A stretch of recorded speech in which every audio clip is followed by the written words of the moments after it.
Hey guys, welcome back to the channel. This is part 2 of our story. If you like this what if story and want to see part 2, let me know in the comments below.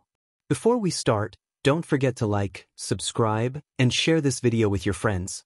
Also, check the description for more great content and my playlist. This story was posted by 𝐒𝐮𝐦𝐦𝐚𝐫𝐲 on WhatIf. Now let's start. Students began to move from the field towards the starting line in a large crowd, with many pushing and shoving to secure a good position at the front. However, the heroic students had to start at the back of the group, as they received daily training that typically gave them an advantage over the other students. General education students were at the front, followed by business students in the middle, and the heroic students at the back.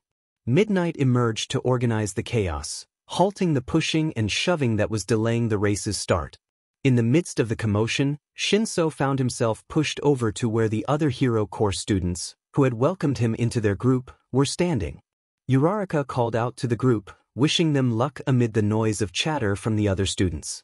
The others smiled and returned her well wishes, while 𝐒𝐮𝐦𝐦𝐚 responded in his usual monotone, seemingly unaffected by the excitement around them. Izuku smiled at his friend's consistency, noting how he appeared as calm and indifferent as ever, even during such an exhilarating event. A couple of students from Class 1B complained about starting at the back, expressing doubts about their quirks being suited for the challenge. One student loudly proclaimed that they didn't need a head start to win, insisting that only the Class 1A students would require such a handout. Before he could finish, a girl behind him swiftly knocked him out with a quick strike. Midnight then announced through a megaphone that it was time to start the race. The boy from earlier surprisingly regained consciousness much sooner than expected. Midnight explained the rules, emphasizing that anything was allowed as long as no one was seriously injured and everyone stayed within the designated area. She raised a gun above her head and counted down before firing a blank to signal the start of the race. Immediately, everyone rushed toward the gate, the crowd swelling as more students attempted to push through at once.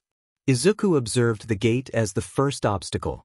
Just as he reached for his grappling hook, he noticed a sheet of ice forming around his feet, anchoring him to the ground.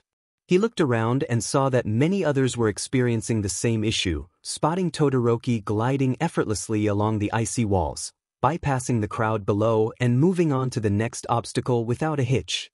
Students began to break free from the ice, particularly those with offensive quirks. Bakugo, for instance, blasted the ice away before chasing after Todoroki, hurling insults in his wake. Realizing he was still trapped, Izuku focused on his situation. He took his grappling hook from his belt, aimed it at the ceiling of the tunnel, and secured it with a firm tug. He pressed the button to tighten the tether, breaking free from the ice and swinging over the chaotic crowd. Several classmates and other students followed suit, using their quirks and ingenuity to advance to the next stage.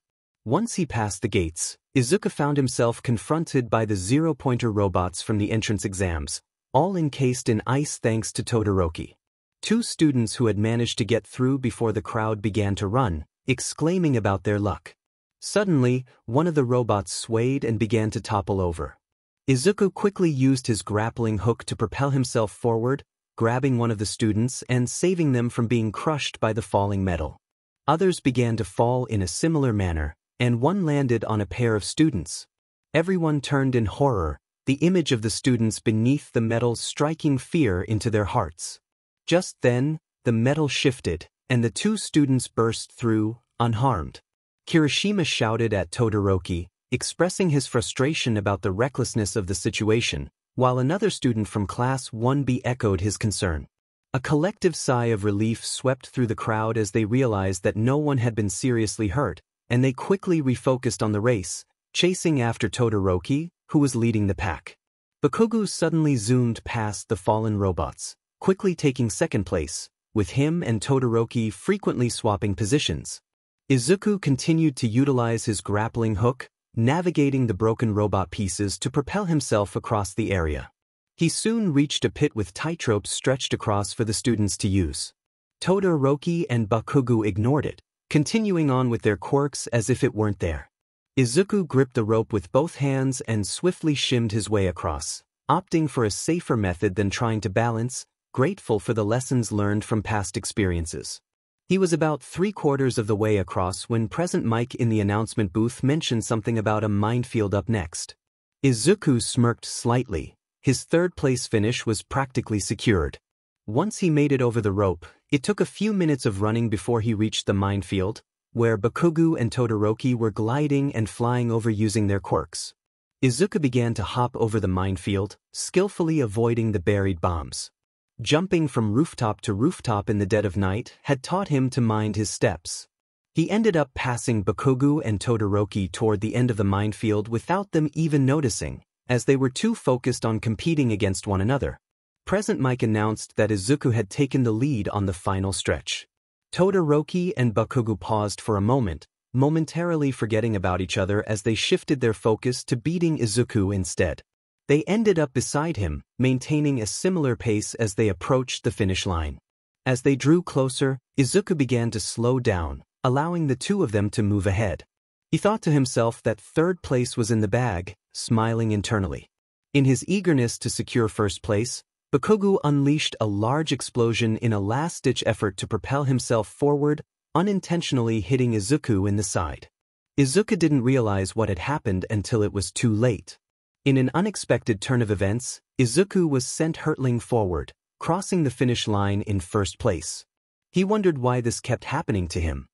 He landed flat on his face in an undignified heap, the ground muffling the string of muttered complaints escaping his lips in response to his unintentional victory.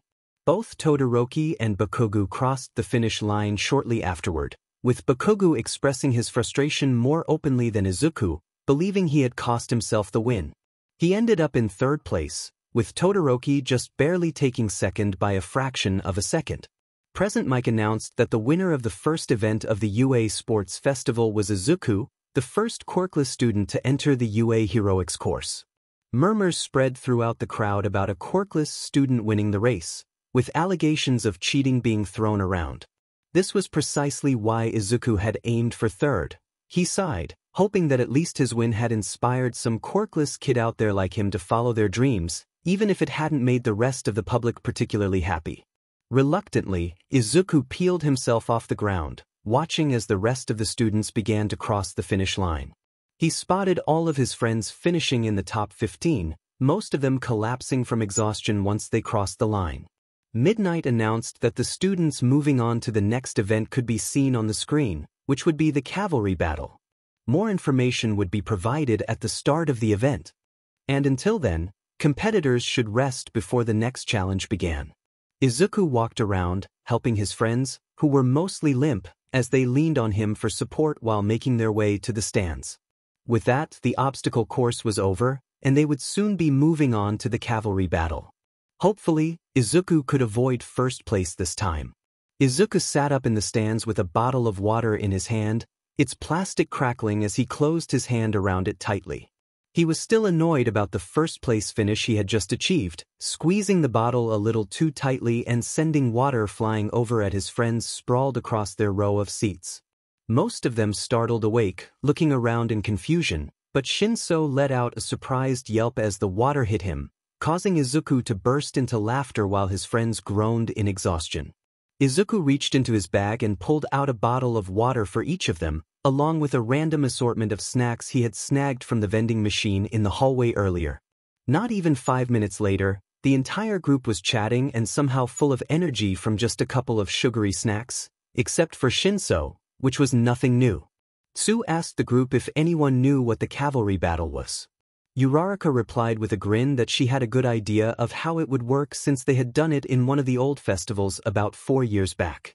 She explained that there would be teams with riders wearing headbands that displayed their points. 𝐮𝐲𝐸, with insecurity lacing his voice, asked if they would team up. Uraraka responded with a bright smile, looking toward the others for confirmation, but it seemed they had other plans. Tsu had already been asked to join another team beforehand, and Ida had expressed his longing to compete against them fairly. This left 𝐮𝐲𝐸, Uraraka, and Izuku together as a potential team. Uraraka mentioned that 3 should be enough for the cavalry battle and pondered who they might ask if they needed another member. 𝐮𝐲𝐸 remained silent, while Izuku simply shrugged, leading Uraraka to conclude that they would figure it out if the need arose. Midnight's voice then echoed through the loudspeakers, announcing that the break was over and calling all competitors back onto the playing field. The group stood up together, adrenaline coursing through them in anticipation of the upcoming event. They gathered at the edge of the crowd, waiting for Midnight to explain the event. While 3 of them chatted, the other 2 mentally prepared themselves. After a couple of minutes, Midnight appeared before the students, her mischievous expression hinting that she had likely been teasing someone, most likely 𝗧𝗜𝗓𝗍, as Izuku noticed the irritated look on his face through the glass window of the commentator's box. Midnight announced the start of event number 2, the cavalry battle. Students were to form teams of no more than 4 and work together to steal points from other teams while protecting their own. Each student had been assigned a point value based on their performance in the first event, which was displayed on the screen behind her. Izuku's initial irritation turned into despair as he saw his assigned value, 10 million points. All eyes immediately focused on him, and he could feel the weight of their gazes as they began to strategize against him. He wished he had placed 3rd as he had hoped. Midnight continued, explaining that all students would wear headbands displaying their team's point value, which needed to be worn around or above the neck to count. The goal was to either keep their headband until the end or steal others for their own. She also noted that teams could not change riders mid-game, and if a rider touched the ground, their team would be disqualified. The teams moving on to the next event would be revealed at the end, and she wished everyone good luck before leaving to likely annoy 𝗧𝗜𝗓𝗍 again. Uraraka suggested they find a 4th team member, emphasizing that having more people would improve their chances of winning. Izuku asked if they still wanted him on the team despite his high point value. 𝗧𝗜𝗍𝗍 nodded with a slight smile, while Uraraka enthusiastically assured him that their earlier agreement still stood, and they were determined to win. Izuku felt grateful for his friend's support as he began to scan the area for potential teammates. However, it seemed everyone was avoiding him, and he sighed, acknowledging the challenge they faced in finding another member. Just then, a girl with pink hair tapped him on the shoulder. It was hard to tell if her hair was truly pink, as it was covered in oil and grease, giving it a sludgy appearance. She excitedly introduced herself as 𝗧𝗓𝗧𝗏 and asked if she could join their team, claiming she had some new inventions that would be beneficial. Initially taken aback by her loud personality, the group soon warmed up to her and welcomed her into the team. The 4 of them huddled together to discuss their strategy. They agreed that Izuku would be the rider since they would need the others' quirks for their plan, and Izuku didn't have a quirk suited for that role. As the 15 minutes flew by, Midnight reappeared on the field to announce the beginning of the next event. Izuku was seated on 𝗧𝗏𝗏𝗏's shoulders, with Mei and Uraraka on either side, ready to put their plan into action. With a loud call, Midnight signaled the start of the event, and chaos erupted. Uraraka activated her quirk, and Mei launched her jetpack, sending them soaring above the other competitors. Present Mick's voice boomed through the speakers, questioning if their flight was even allowed. Aizawa's tired voice responded, clarifying that anything was permissible as long as they stayed within the boundaries and did not harm one another. 𝗧𝗏𝗏𝗏 felt a sense of relief. He was on a team that accepted him without needing to manipulate them into joining. They had not pressed him about his quirk, which he appreciated, as it allowed him to enjoy their friendship a little longer. He knew he would eventually have to tell them the truth, but for now, he relished being treated like a normal kid. An explosion nearby jolted 𝗧𝗏𝗏𝗏 from his thoughts. Bakugo was using his quirk to propel himself through the air, and below them, shouts erupted about him cheating by leaving his team. Aizawa's voice chimed in again, confirming that as long as the rider did not touch the ground, it was fair game. Bakugo yelled as he flew toward their group, reaching for the headband on Izuku's forehead. Izuku tilted his head to avoid the blonde's attacks, skillfully dodging each one by a narrow margin.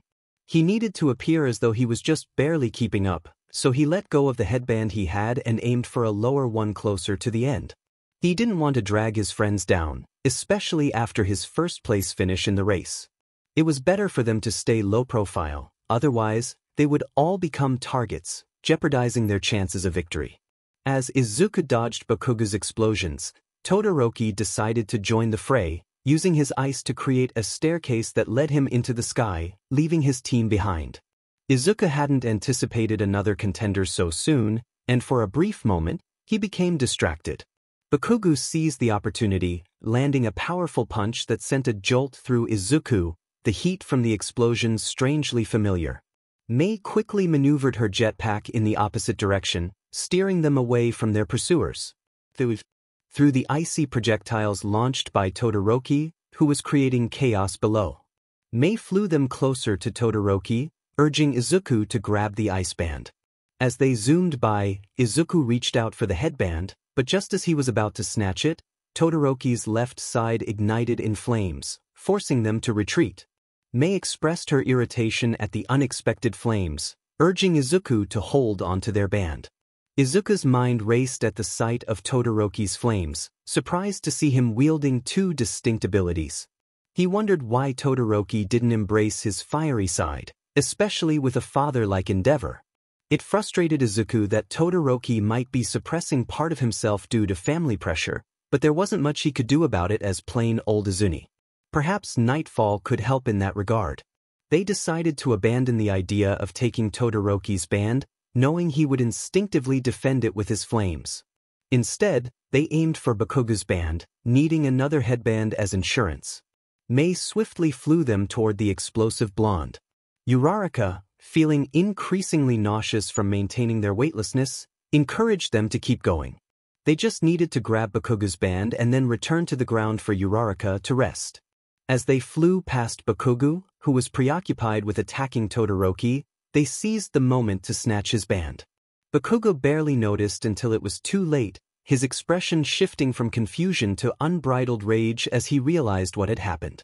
He dropped down, yelling insults and attempting to grab one of their bands. Mei looked at Uraraka, urging her for one last push. With determination, Uraraka made them weightless again, and Mei lifted them back into the sky, away from Bakugo's furious chase. Bakugo shouted for them to return his band, his frustration palpable as he pursued them. Izuku, however, remained still, ready to let Bakugo take the band without resistance. He awkwardly moved his head, waiting for the blonde to reach for the cloth. Just as Bakugo's hand closed around it, Midnight's voice rang out, announcing the end of the cavalry battle. Bakugo froze in shock, plummeting to the ground, where his team was ready to catch him. Midnight continued, announcing the top 4 teams that would move on to the next event, with Izuku's team taking first place once again.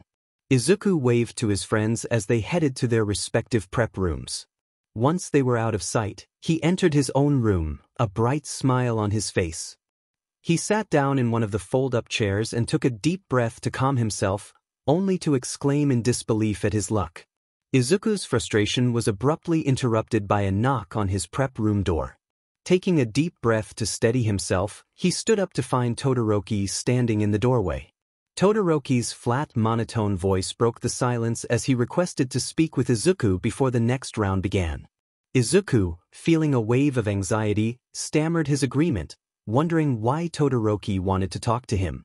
As Todoroki entered and took a seat, Izuku followed suit, sitting across from him. The atmosphere was tense, filled with unspoken questions. Finally, Todoroki spoke up, asking if Izuku was Mr. Aizawa's secret love child. Izuku's eyes widened in disbelief, his mind racing with confusion. He quickly denied the claim, insisting he was not related to Aizawa. Todoroki raised an eyebrow, pointing out that Izuku addressed Aizawa by his first name and brought him coffee. Izuku flailed his arms, explaining that Aizawa was just a regular at the cafe where he worked, and he had mentioned it in class. Todoroki seemed to accept this explanation but remained serious, declaring that he would defeat Izuku in the upcoming match, relying solely on his own abilities. Izuku pondered Todoroki's resentment toward his father, questioning why he would refuse to use half of his quirk. After a brief conversation about quirk marriages, Todoroki exited the prep room, leaving Izuku in silence. Izuku's mind began to churn with elaborate strategies for taking down the number 2 hero, muttering to himself about his plans as he jotted down notes. He knew he needed to wait until after the sports festival to act on his thoughts. As he leaned back in his chair, Izuku contemplated his strategy for the one-on-one battles that would conclude the UA Sports Festival. He aimed to place third but wanted to avoid drawing too much attention to himself. With his newly developed zero-gravity tech, he planned to rely on it more than his combat skills, ensuring it appeared he was struggling against his opponents. The matchups would dictate his approach. Against Todoroki, he would depend heavily on his tech, while against someone like Kirishima, he would showcase his hand-to-hand combat skills to demonstrate his effort. He would have to wait and see how the matchups unfolded. Present Mix's loud voice echoed through the speakers, announcing the final round of the UA Sports Festival. Izuku took a deep breath, reminding himself to stay calm as he left his prep room. He focused on repeating his mantra in his head, determined to avoid any outbursts during the festival. Meeting up with his friends on their way to the field, they exchanged words of encouragement while Izuku remained silent, concentrating on his thoughts. Soon, they arrived at the field, where other finalists were gathering either in groups or alone. Midnight's voice rang out, announcing the final event and revealing the matchups on the screen behind her. The excitement in the air was palpable as the students prepared for the battles ahead.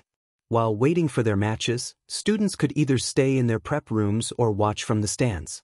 Midnight explained this to the crowd, but their attention was fixed on the screen. 𝗧𝗟𝗍 felt a wave of anxiety wash over him when he realized his match was up first. He had kept his quirk a secret throughout the festival, but he knew he would need it to succeed in this event. As he stared blankly at the screen, Uraraka approached him and placed her hand on his shoulder, wishing him good luck with a bright smile. She promised to save him a seat in the stands and urged him to join them after Recovery Girl checked on him. 𝗧𝗟𝗍 muttered to himself that he might prefer to retreat to his prep room instead. In the stands, Izuku settled into a seat near the end, allowing his friends to sit where they liked. Uraraka sat beside him, with Tsuyu next to her and Ida at the end of the row. Todoroki joined them, sitting in the row behind. The group buzzed with excitement, hoping for 𝗧𝗟𝗍's success, until Tsuyu broke the chatter by asking if anyone knew what 𝗧𝗟𝗍's quirk was. Uraraka admitted she had no idea, and Ida agreed, noting that 𝗧𝗟𝗍 had never wanted to discuss it. They turned to Izuku for his thoughts, but he simply shrugged, his focus shifting back to the field where 𝗧𝗟𝗍's match was about to begin. With a dramatic crack of her WHP, Midnight called for the match to start. The atmosphere was tense and silent as the two opponents faced each other. 𝗧𝗟𝗍 broke the silence, challenging his opponent with a taunt. Izuku's thoughts raced, wondering why 𝗧𝗟𝗍 was acting so differently. His attention was suddenly captured when Shizuki, seemingly unfazed, walked out of bounds after attempting to respond. Izuku found himself scribbling notes without realizing it, his friends concerned about his distraction. Ida helped by handing him a notebook and pen, allowing Izuku to jot down his thoughts while the match continued. 𝗧𝗟𝗍 walked away from the ring, head down, his friends cheered for him. Their encouragement lifted his spirits, and he decided to join them in the stands instead of hiding away. When he reached the top of the steps, he heard Izuku calling his name, which made him anxious. However, when he looked up, he was met with a wide smile from Izuku, who rushed to him, notebook in hand, excitedly asking about his quirk.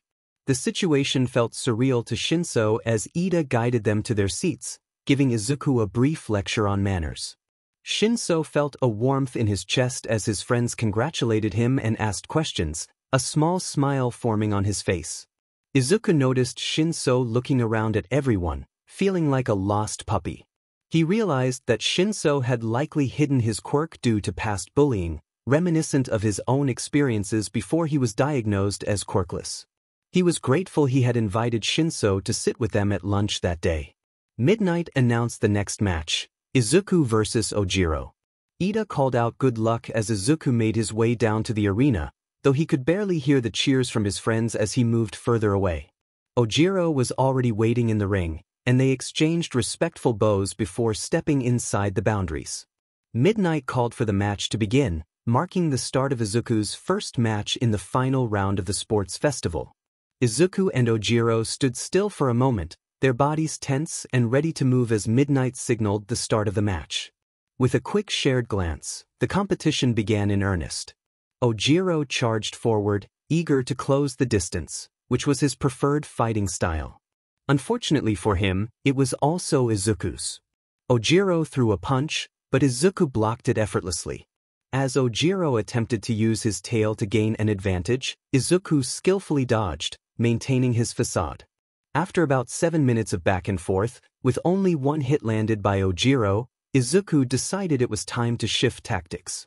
As 𝗒𝐻 began to retreat, having made little progress, Izuku rushed forward and delivered a quick jab to 𝗒𝐻's ribs, sending him sliding back toward the edge of the ring.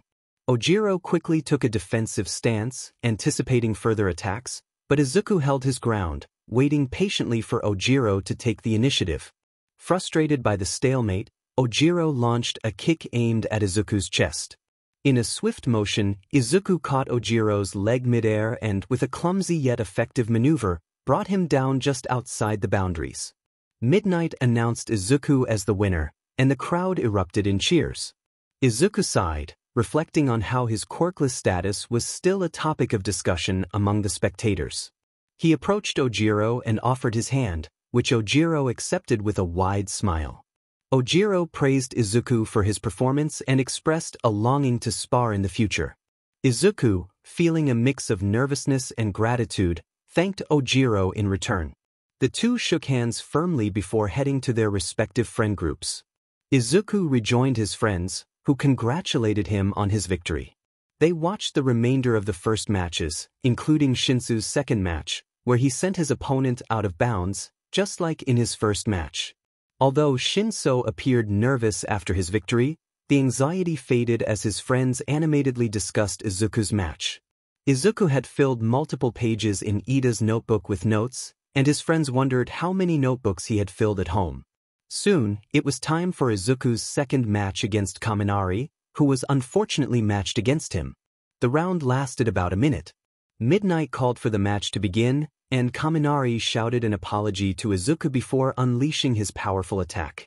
Indiscriminate shock. 3 million volts. Izuku stood firm, allowing the electricity to pass through the ground beneath him. His hero costume shoes, fitted with insulating materials, absorbed most of the shock.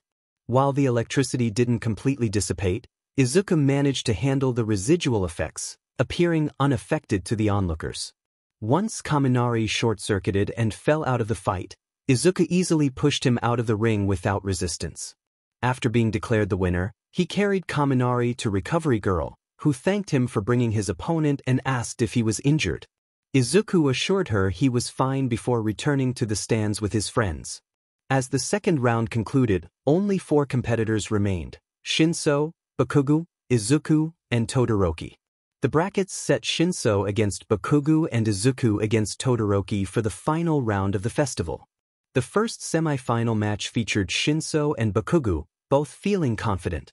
Bakugo, as always, believed he would win, while Shinsu planned to use Bakugo's explosive personality against him, recalling how insults had worked in their previous match. As he approached the ring, Bakugo rolled his shoulder in anticipation, ready for the challenge ahead. Midnight called for the match to begin with a crack of her WHP. Shinsu began to speak, but Bakugo interrupted him by rushing forward, using his explosions to propel himself and sending Shinsu out of the ring just moments after the match had started. With a manic grin on his face, Bakugo declared that Shinsu's quirk required a response, but he was not going to fall for that trick. Shinsu muttered in frustration as he walked away from the ring towards Recovery Girl's station for a checkup. He regretted not keeping his quirk hidden longer. It was his only advantage. Meanwhile, Bakugo lingered in the ring, relishing his victory and the cheers from the crowd. Shinsu, cleared to return to the stands, was met by his friends who congratulated him on making it so far, though he felt a bit out of place despite their support. Present Mike announced the next match, calling for the 2 semi-finalists to make their way to the field. It was time for Izuku's match against Todoroki. With a confident grin, Izuku thought about claiming third place. He wondered if anyone could predict how the match would unfold. Izuku took a deep breath as he exited the stairwell leading to the field, preparing himself for the challenge ahead. He stepped onto the surprisingly fresh grass, which had likely seen its share of battles during the festival. On the opposite side of the field, Todoroki approached with a serious expression, his gaze fixed on the ground. Izuku noticed the lack of spark in Todoroki's eyes, a reflection of his difficult past. He hoped to ignite some passion within him, as that was what heroes did. As they reached the boundaries of the ring, both competitors chose to look away from each other, avoiding any additional awkwardness. Midnight's WHP cracked the ground, signaling the start of their match, and they stepped into the designated area.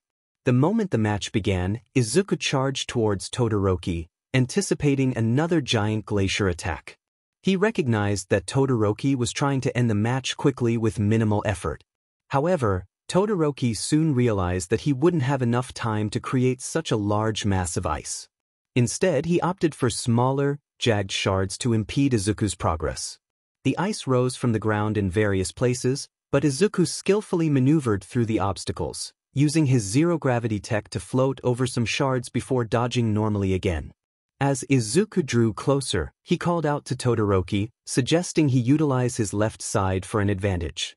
Todoroki, gritting his teeth, responded defensively, increasing the size of his ice attacks while maintaining his pace.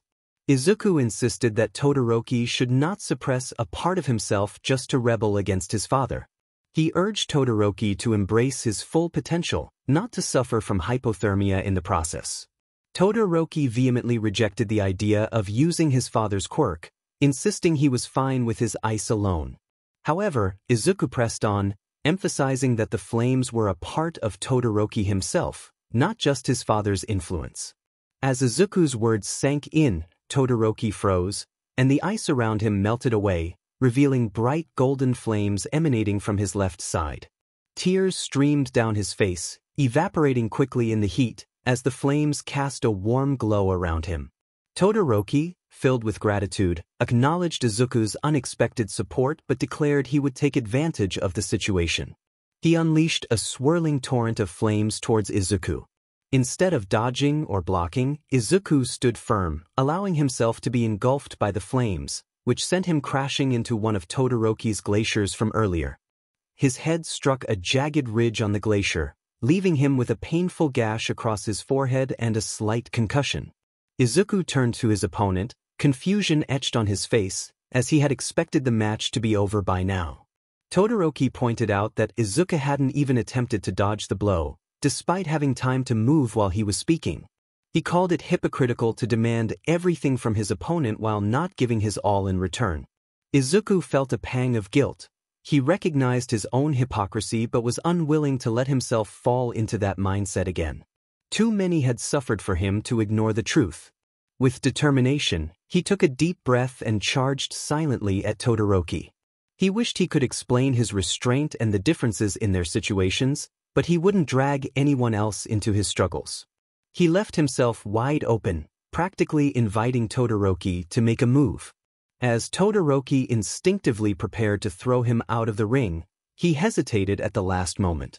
He extinguished the flames on his left side and let his arms drop, waiting for Izuku to make his move. By the time Izuku realized what was happening, he had already committed to throwing Todoroki outside the boundaries, and his opponent offered no resistance. Izuku stood there, stunned, as Todoroki smiled sadly at him.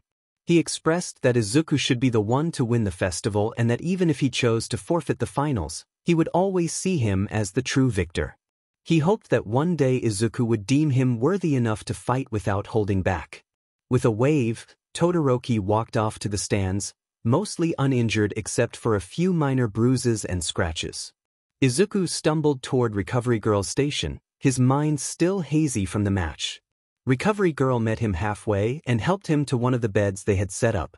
He winced as he settled down, the remnants of his burns rubbing against his clothes. Fortunately, Recovery Girl quickly attended to him, and he watched in fascination as the skin around his burns began to heal, providing him with much-needed relief. A wave of tiredness washed over him, and he felt his eyelids grow heavy. Recovery Girl encouraged him to rest, reminding him that he would need more energy for his final match. In a daze, Izuku nodded and allowed himself to drift off to sleep, giving his mind a chance to process everything that had happened. A couple of hours later, he awoke to find Todoroki sitting beside him. He greeted him nervously, and Todoroki explained that he had come to wish him luck. He reiterated his hope that Izuku would win the festival, acknowledging his skill and urging him to at least try for his sake. Izuku lay in silence, unable to meet Todoroki's gaze. After a few moments, Todoroki stood to leave, reminding him to think about it as he exited Recovery Girl's station. With most of his burns healed, Izuku felt much better and moved around with greater ease. He thanked Recovery Girl for her assistance before heading out to the field, where Present Mike was announcing his appearance. On the opposite end of the field, approaching the ring, was his opponent, Bakugo Katsuki. Izuku recalled their past, knowing that Bakugo was someone from his school days, a time before he was burdened by the curse that altered his life. He took extra care to conceal his freckles and ensure that none of his green roots showed through the purple dye, aware that being recognized could complicate matters. As they entered the ring for the final time, Midnight cracked her WHP, signaling the start of the final match of the UA Sports Festival. Bakugo wasted no time as he charged towards Izuku, who stood at the opposite end of the ring, his determination evident. With explosions erupting from his hands, he propelled himself forward, a wild grin on his face. Izuku activated his zero-gravity tech, allowing him to float above Bakugo's attack, mirroring the explosive energy of his opponent. This back and forth continued for a while, with Izuku landing closer to the boundaries each time, remaining on the defensive.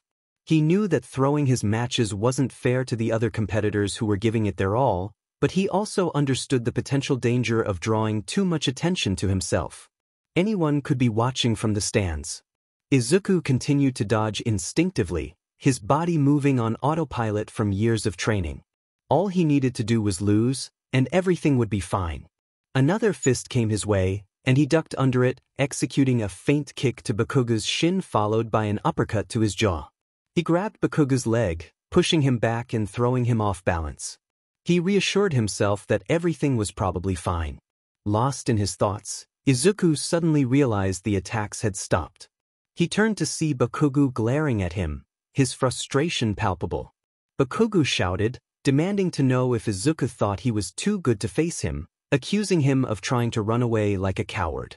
With renewed determination, Bakugo propelled himself forward again, and Izuku made his performance seem realistic by allowing himself to be hit in the chest.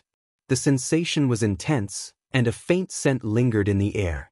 In a moment of vulnerability, Izuku muttered Bakugo's childhood nickname, a whisper that almost went unheard. Bakugo barely caught it, and memories flooded back to him. He recalled how Izuku had gone missing years ago, presumed dead in America. Caught up in his thoughts, Bakugo neglected to redirect himself back into the ring, resulting in him tumbling out of bounds, coming to a stop with a bewildered expression. Izuku remembered how his aunt had told him about his childhood friend's disappearance, and the weight of that history pressed heavily on him. He felt a mixture of guilt and confusion, wondering how Bakugo could possibly be here. He offered his hand to Bakugo, trying to contain his frustration over the match's outcome. However, Bakugo ignored the gesture and walked away silently, leaving Izuku puzzled by his unusual demeanor. As Izuku made his way to Recovery Girl, he pushed his concerns to the back of his mind. He needed to focus on healing from the burns he had sustained during the festival. Recovery Girl had advised him to return daily for proper care, as his injuries were still fresh and painful. After his checkup, he headed back to the stands where his friends awaited him. He felt a mix of gratitude and confusion about their support, but he appreciated their presence nonetheless. The awards ceremony began about 20 minutes later, with Izuku standing on the highest podium as All Might placed a medal around his neck, congratulating him for his accomplishments despite not having a quirk. When he glanced at Bakugo on the second-place podium, he expected anger but instead saw a look of deep contemplation. This only added to the oddities of the day. After the ceremony, Izuku walked through the bustling streets, pulling out his phone to check a message from Natalie. She informed him that everyone was at the cafe celebrating his victory and that they had watched him on TV. She reassured him that the regulars would be welcoming, and they would save him a slice of cake. Feeling a sense of warmth from her message, Izuku made his way to his apartment, ready to rest before joining his friends. He hurried up the steps, hearing the chatter from the cafe below through the small gaps between the floorboards as he walked. After carefully shutting the door behind him, he made sure it was fully closed, the lock secured, and then fell to his knees on the floor in frustration. The author of this story seemed to enjoy putting him through the ringer, reusing the same GG over and over again. He felt overwhelmed and wished for a moment of peace. After about an hour of venting his frustrations at the air, Izuku finally decided to join the celebrations below. He knew Natalie would either drag him down to socialize or decide he was too tired and tape him to the bed again to rest. Izuku flopped down on his bed with a heavy yawn, exhausted from a long night of celebrating his victory with the regulars at the cafe. Natalie had insisted he interact with everyone there, receiving their congratulations, while Nancy had made sure he ate 3 slices of cake in a row, claiming he needed the energy after all the challenges he faced. All he wanted was to fall fast asleep. Social interaction drained him more than any physical activity ever could. Unfortunately, there was no rest for vigilantes, especially for those like Izuku, who had little regard for his own safety. He pulled on his costume, adjusting the neck piece and tying his shoelaces.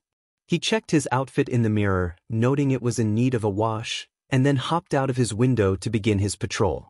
As he moved through the night, stopping petty criminals who still thought they could get away with their crimes, Izuku noticed his movements had slowed slightly, likely due to his partially healed injuries from the sports festival. It was frustrating, but there was little he could do about it. He found himself drifting out of his usual patrol area, where crime had significantly decreased since his presence.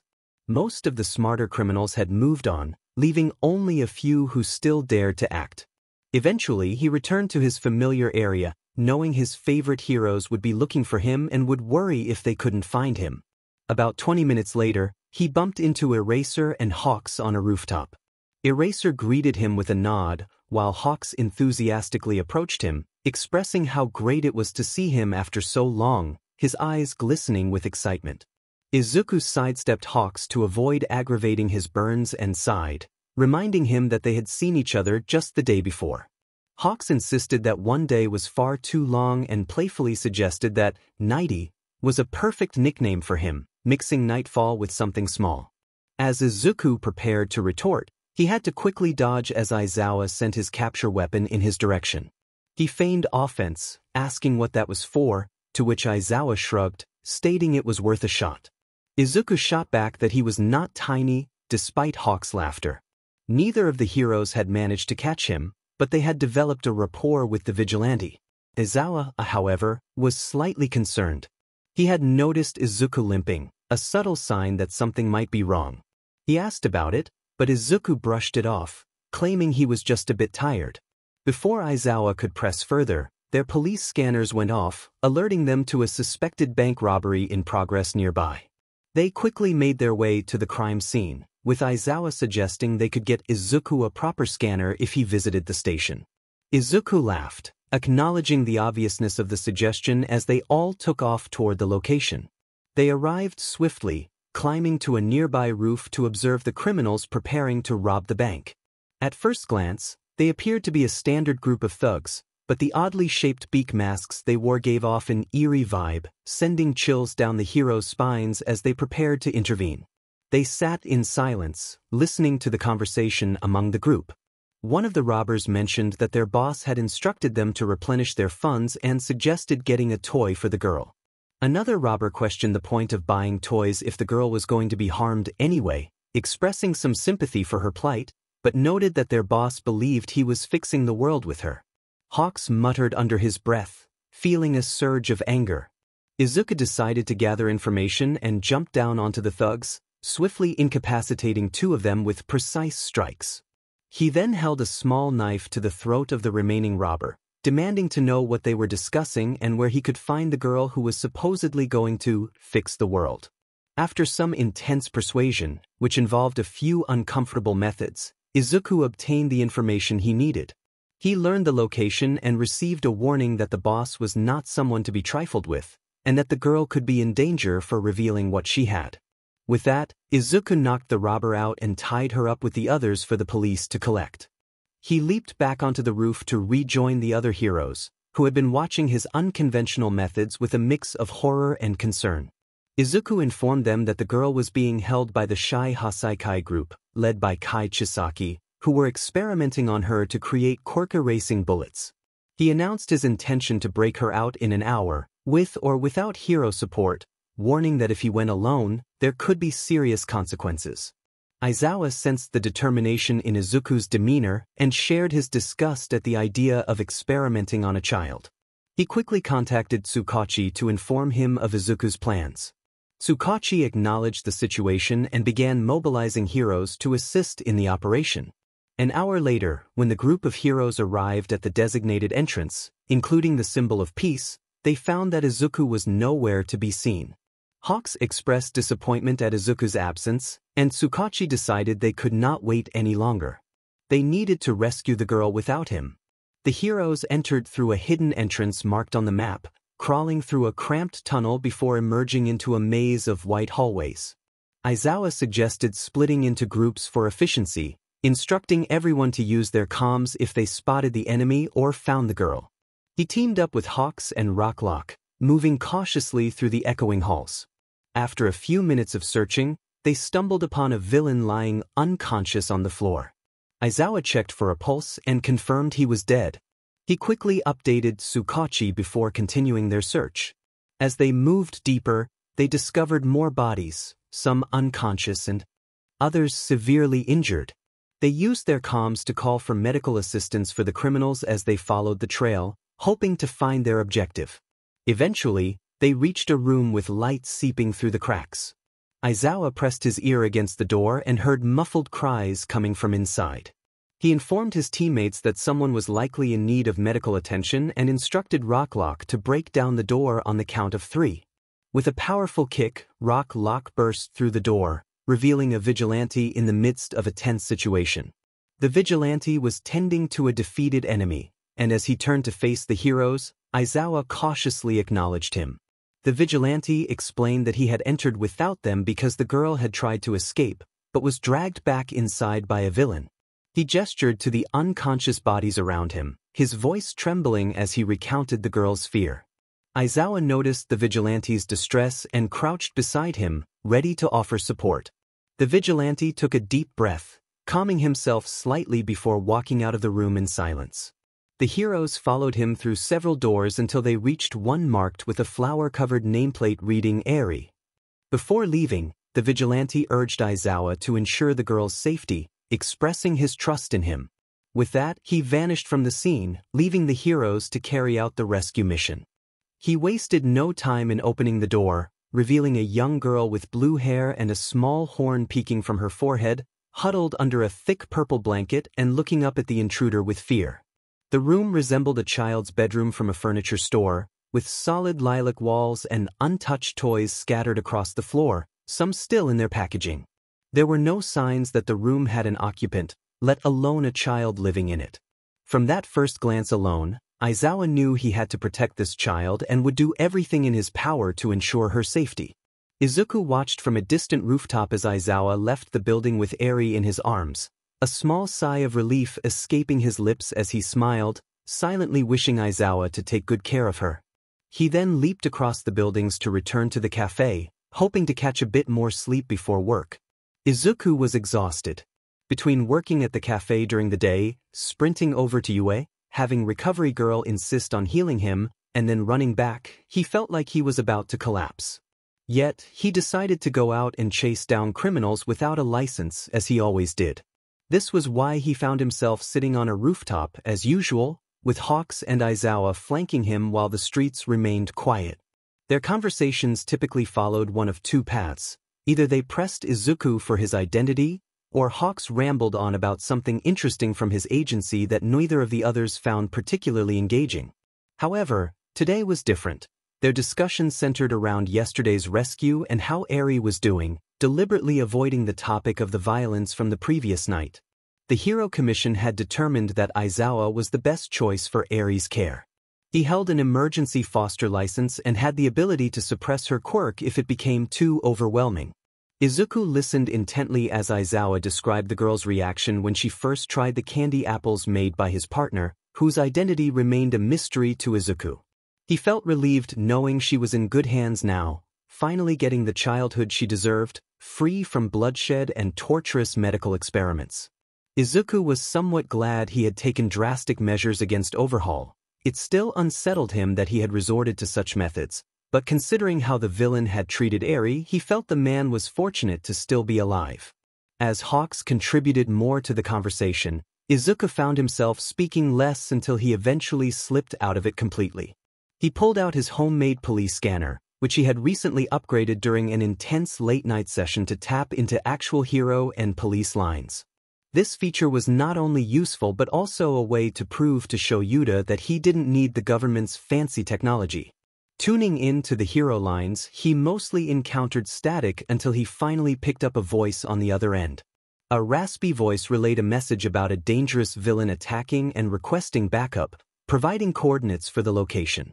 Izuku looked to his companions, who nodded in agreement, and they began their journey to the city where assistance was needed. He hopped from rooftop to rooftop, with the heroes close behind, leaving barely visible footprints on the roof tiles from where he had stepped in a puddle earlier. As they approached the area of the reported attack, they spotted the hero who had made the call, slumped against a wall, struggling to move away from danger. The villain, clad in an impractical shimmering purple bodysuit, stood a little further off, laughing as he watched the hero's struggle. 𝐻𝗳𝗓 immediately swooped down, lifting the injured hero into his arms and flying him to the rooftop where they had been observing. As 𝐻𝗳𝗓 tended to the hero's injuries, the hero managed to provide a brief overview of the situation. He revealed that he possessed a powerful atom control quirk, which had proven quite useful in his role as a hero. The villain found an unexpected advantage during the fight, using his quirk to inflict a serious injury on himself. The hero struggled to speak, coughing up a mixture of blood and bile, which dripped down his face and onto the concrete floor. 𝐻𝗳𝗓𝗧 called out to his teammates, instructing them to handle the villain while he carried his injured comrade away to tend to his wounds. Aizawa and Izuku were left to confront the villain, who stood before them with a smug grin. The villain taunted them, expressing his relief that the hero was out of the way. Aizawa clenched his fists around his capture weapon, unable to ignore the villain's dismissive attitude towards human life. He launched his weapon at the villain and charged forward, but a sudden pain in his leg caused him to collapse. The villain smirked as he approached Aizawa, explaining that while his quirks had a short duration, he could store them for as long as he wished. Izuku quickly positioned himself between Aizawa and the villain, attempting to distract the latter. He introduced himself as Nightfall, playfully bowing and boasting about his fame. The villain laughed at Izuku's antics, giving the hero a moment to glance back at Aizawa, who was just starting to lift a finger from the ground. Izuku formulated a plan, realizing that if he could keep the villain occupied, Aizawa might regain his strength. The villain acknowledged Izuku, mocking him for being immature and suggesting it was past his bedtime. He reached out to ruffle Izuku's hair, which only fueled the hero's frustration. Izuku knew he had to keep the villain's attention while ensuring Aizawa could recover. He responded nonchalantly, downplaying the villain's taunts and preparing for the inevitable confrontation. As the fight escalated, Izuku skillfully maneuvered around the villain's attacks, which included a variety of quirks he had clearly saved for moments like this. The two engaged in a dynamic battle, with Izuku weaving between punches and projectiles as if performing a dance. After several minutes, Aizawa managed to lift his head, glaring at Izuku to catch his attention. Izuku noticed Aizawa's signal and began a countdown, ready to act.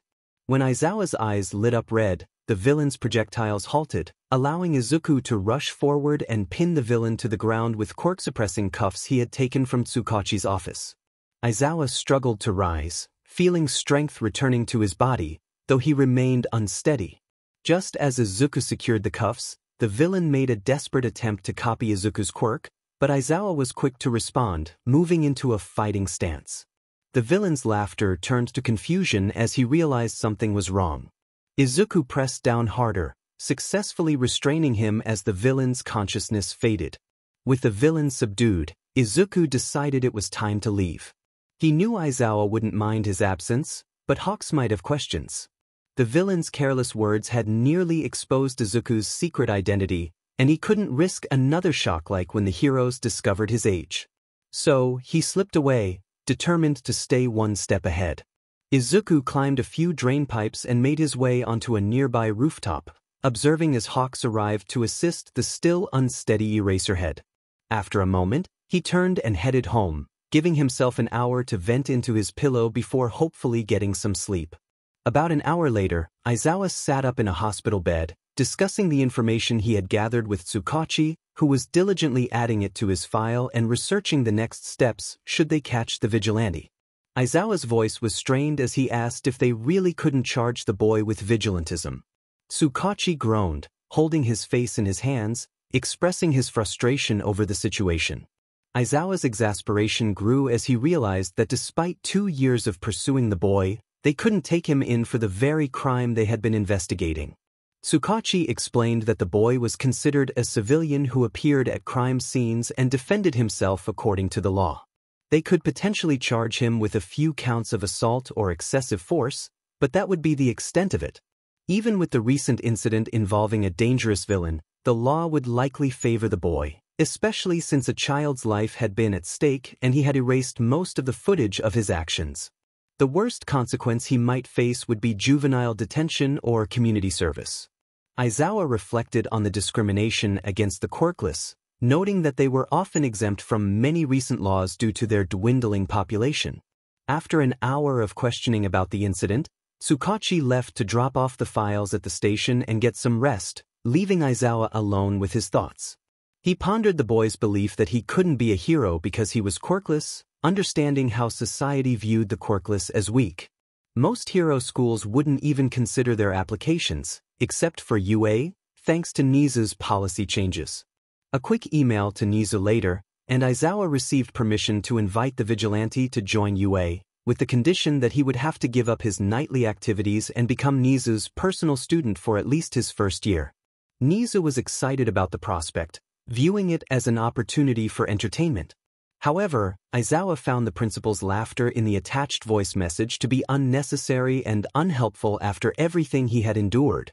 It took 𝐒𝐮𝐬𝐴 2 days to recover enough to patrol again, returning to a welcome back card decorated with gold and green glitter from 𝗧𝗜𝗧𝗟𝗘 and Nightfall, who had found time for arts and crafts during his absence.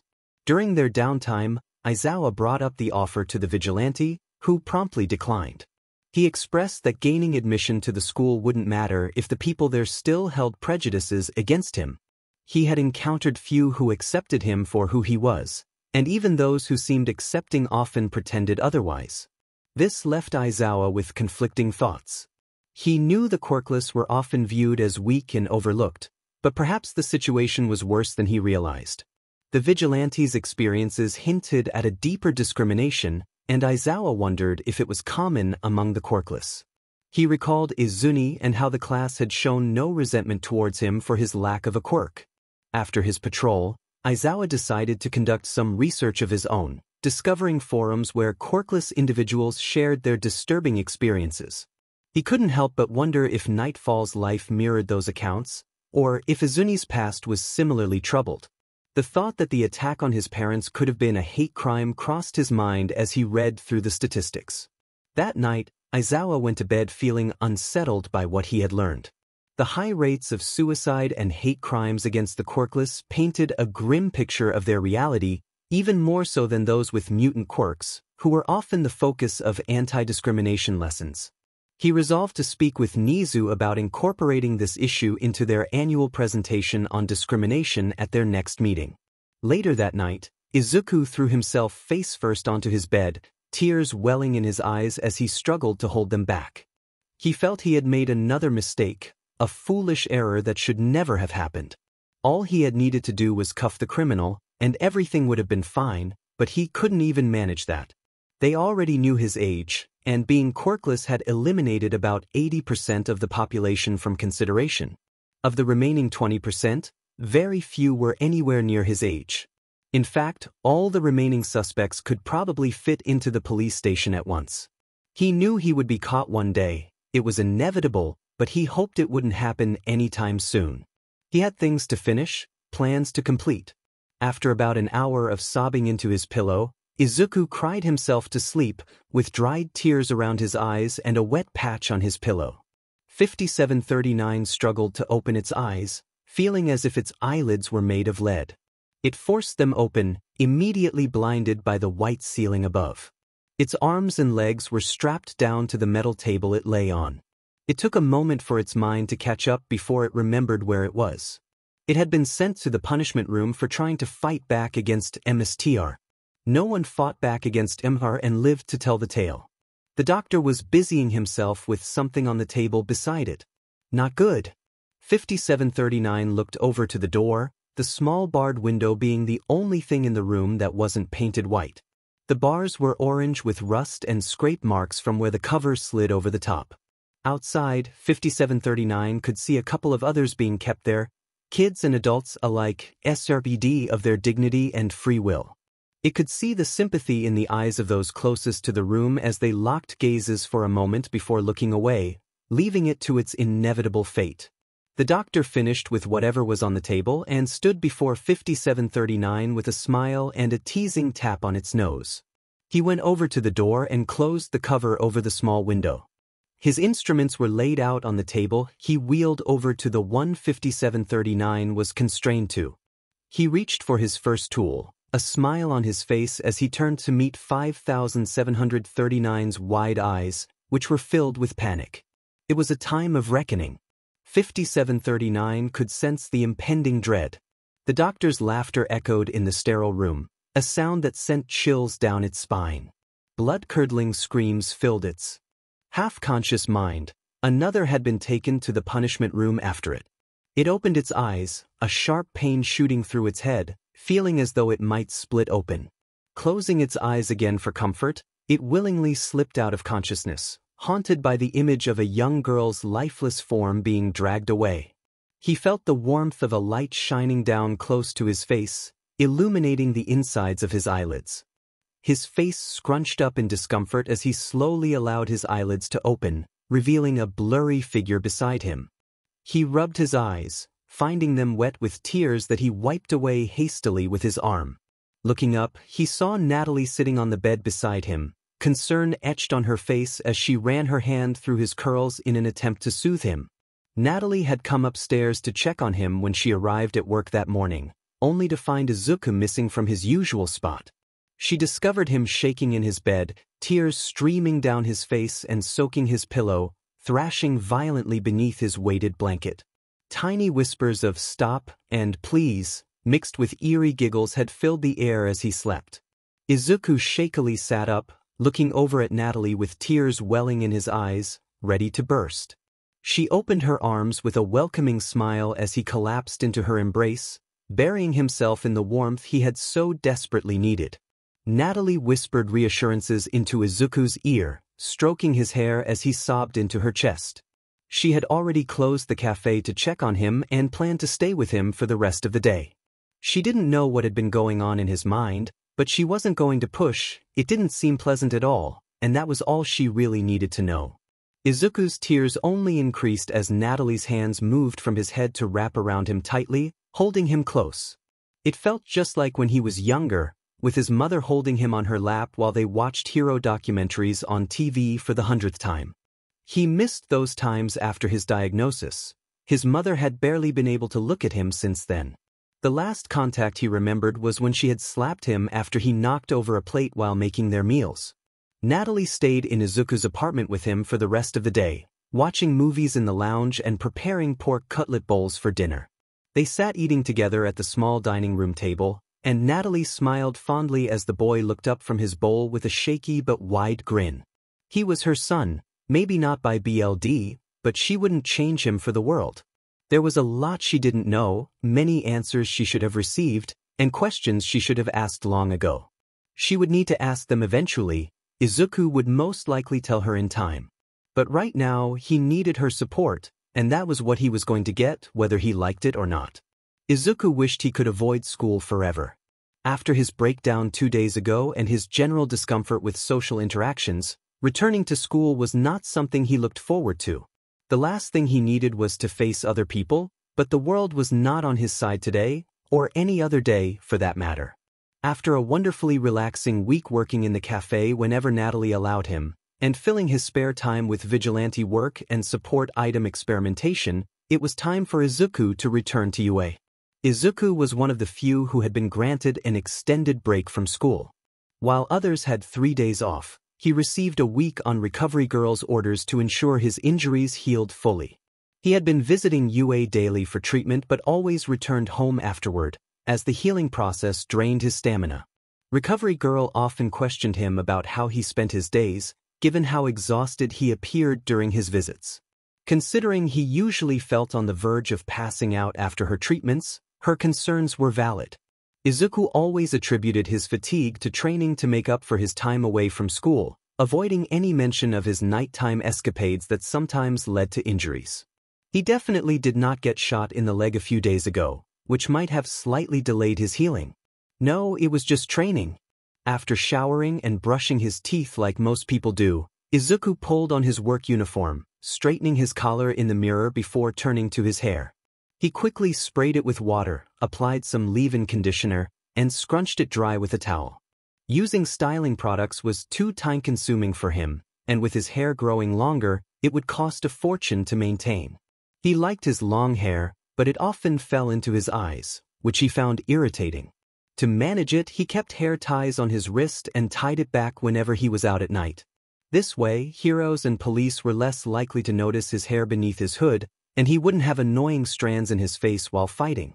Given his already irritated mood about returning to school, he was not in the mood to deal with his hair today, so he grabbed his brush and pulled his curls back into a loose ponytail. Once dressed and ready, Izuku made his way down to the cafe, preparing a batch of shortbread while he waited for Natalie to arrive. Soon after, Natalie showed up, and Shota picked up his coffee. Izuku spent about 10 minutes fiddling with his tie before finally feeling ready to leave for school. As he passed by the cafe door, Natalie called out to him, wishing him a good day. He responded with a thumbs up and a smile before continuing on his way. Humming softly to himself in an attempt to lift his spirits, he trudged down the dull gray roads alongside other students heading to their respective schools. He allowed his feet to guide him through the crowd, letting his mind wander. Eventually, Izuku found himself in the school courtyard, approaching the entrance to the main building. He reached for the oversized doors when he sensed a hand about to tap his shoulder. Spinning around, he was surprised to see Bakugo standing before him, an unreadable expression on his face. They stared at each other in silence until Bakugo finally broke it, mentioning their fight at the festival and how Izuku had called him Kaken. Izuku stood there, wide-eyed and speechless, realizing he had indeed said it. Bakugo continued, expressing uncertainty about whether it was truly Izuku speaking. He then offered an apology for the things he had done in the past, acknowledging that Izuku would eventually tell him what had happened, but that could wait for now. With that, Bakugo turned away and walked past him, glancing back with a dismissive sound before heading into the building. Izuku followed as the bell rang, planning to deal with Bakugo later. He cautiously glanced at the tree nearby before entering the building with a neutral half-smile. Dadzawa, observing from his usual spot in the tree, raised an eyebrow at the exchange. He noted Izuku's glance toward him as he entered the building. Aizawa often used such spots since most people were oblivious to his presence. He would have to ask Izuku about what he had just witnessed later, but for now, he needed to be in the classroom to start homeroom in a few minutes, hoping to avoid any late reports from Nizu that would add to his already infamous pile of blackmail. As Izuku approached the door to Class 1A, he inhaled deeply, hoping to enter quietly and go about his day. Unfortunately, his friends noticed him immediately as he walked through the door. Upon entering, he was quickly surrounded by a crowd of classmates eager to congratulate him on his victory at the sports festival. Wide smiling faces and loud chattering voices erupted from all around, filling the room with constant noise. The voices grew increasingly overwhelming, their bright happy smiles melting into expressions of concern as dark crimson liquid pooled around Izuku's feet. The liquid seemed to crawl up his leg, enveloping him in a shroud of darkness. Recovery Girl looked down at her patient, who had been brought in just moments before, unconscious after only 5 minutes in school. She had finished healing him the day before, so there shouldn't have been any issues with his stamina. She needed to figure out what had happened through further examination. As she began her assessment, she noticed something unusual about the boy's neck. Having worked with many pro heroes, She was accustomed to seeing horrific injuries and scars that they covered with specialized concealers to maintain their public image. Upon closer inspection, she realized that he was wearing such a product, which unfortunately only came in a limited range of shades in Japan unless one paid exorbitant prices to have it shipped from abroad. The shade he wore was nearly identical to the one she had ordered for All Might just last week, used to cover up the worst of his visible injuries. Using the removal solution that All Might kept in the infirmary, she washed away the concealer from Izuku's neck, revealing damaged skin beneath. A couple of long, thin marks lay just below his chin, accompanied by various other faded marks of different shapes and sizes. The most concerning was a dark purple scar that wrapped around his neck like a ring. Lifting his head to check the back, she noticed what appeared to be a tattoo. Gently turning him over, she was able to read the numbers 5739 scrawled messily on his skin. She had never noticed anything amiss during the sports festival, as they had assumed the students were injury-free prior to participation. They had been explicitly instructed to report any injuries for healing or removal from events. Since she had worked under that assumption, the sports festival usually only required her quirk for medical care. When she had seen Izuku after the festival, his body had been covered in heavy burns rather than scars and tattoos. It made more sense now why he always seemed rushed when she attempted to check on his injuries after they had mostly healed. Bracing herself for the worst, she lifted Izuku's shirt and found what she had expected. His torso was covered from top to bottom in old burn marks and scars, many of which appeared surgical. A few were only partly healed, looking rather fresh, and some were unidentifiable, resembling the marks left by some sort of clamp. His legs were in no better shape, and she felt a wave of nausea at the sight of jagged scars around the base of each toe and his darkened nails. Something was clearly wrong, and she needed to uncover the truth.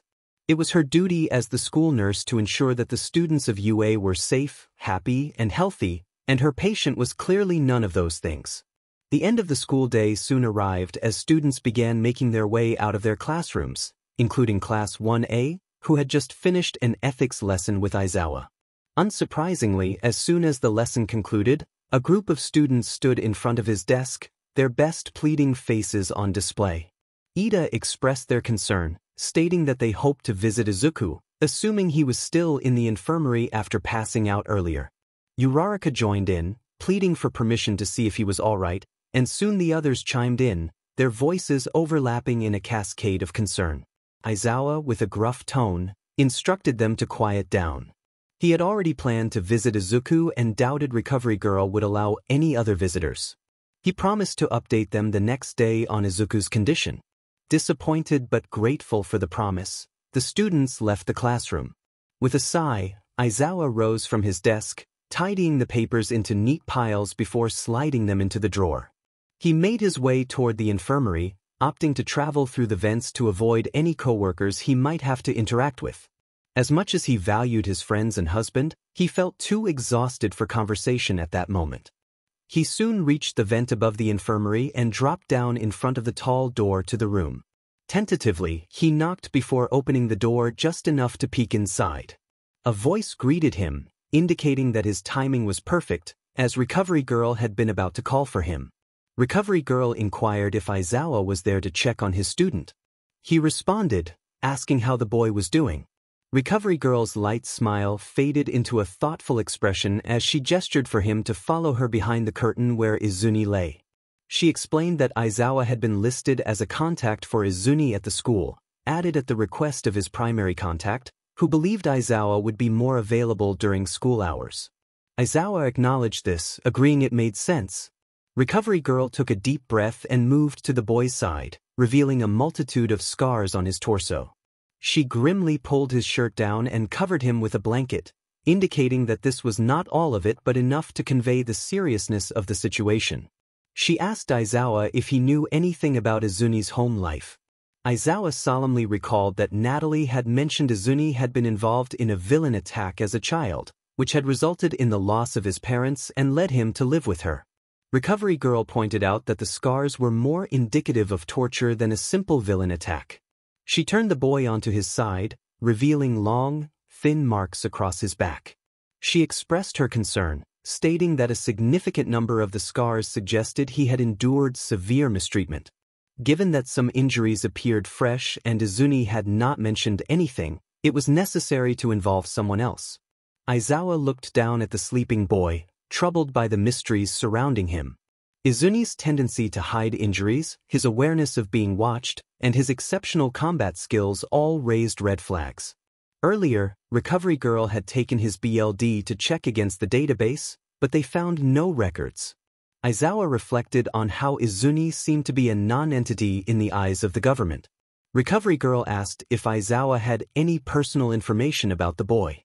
Aizawa thought back to an earlier conversation and instructed her to search for the name Izuku within the appropriate age group. Though puzzled, she complied and uncovered 2 documents: a BRTH certificate for Izuku Midoriya and a cold case file from the United States concerning the same boy from 9 years prior. The file included a picture of a 4-year-old boy with dark green hair and freckles, which bore a resemblance to 𝐒𝐮𝐸𝐸. Recovery Girl wiped 𝐒𝐮𝐸𝐸's face, revealing the freckles, and carefully removed his contact lenses, exposing his emerald green eyes. The roots of his hair showed signs of green among the purple, confirming his identity. Aizawa decided to call Natalie for more information. After stepping out to make the call, he returned 5 minutes later, sharing that Natalie was on her way and that she had found 𝐒𝐮𝐸𝐸 living on the streets. He explained that 𝐒𝐮𝐸𝐸 had avoided foster care due to the high rates of abuse faced by Quirkless children. Aizawa suggested they involve Tsukachi and Nizu to help resolve the situation. He called out to Nizu, knowing he was monitoring the cameras, and received a message in response, indicating that there was no need to shout. With a sigh, Aizawa stepped into the hallway to contact Tsukachi. Meanwhile, Recovery Girl went to her office to write a report on her findings, ensuring that everyone would have the information they needed. As she closed the door behind her, Izuku's eyes shot open. He had woken up during Recovery Girl's examination and realized he needed to escape the infirmary. He quickly got out of bed, dashed to a smaller window, and opened it despite the stinging pain from his stitches. Carefully, he lowered himself out and climbed down to the ground, avoiding the cameras and motion sensors. He was grateful that Nizu was not monitoring the cameras at that moment, otherwise, he would have been caught. Izuku managed his escape, tears welling in his eyes as he sprinted away, using the trees by the wall to leap onto the top, then landing on the ground with a roll before running off into the slowly darkening streets of Mizudafu. He clambered up the side of the cafe, using the gaps in the bricks as makeshift footholds, trying his best not to fall. He grabbed the spare key he always kept on him and opened the window leading into his bedroom. Having altered it not long ago, it was quite useful for a vigilante who needed to get back inside without being spotted.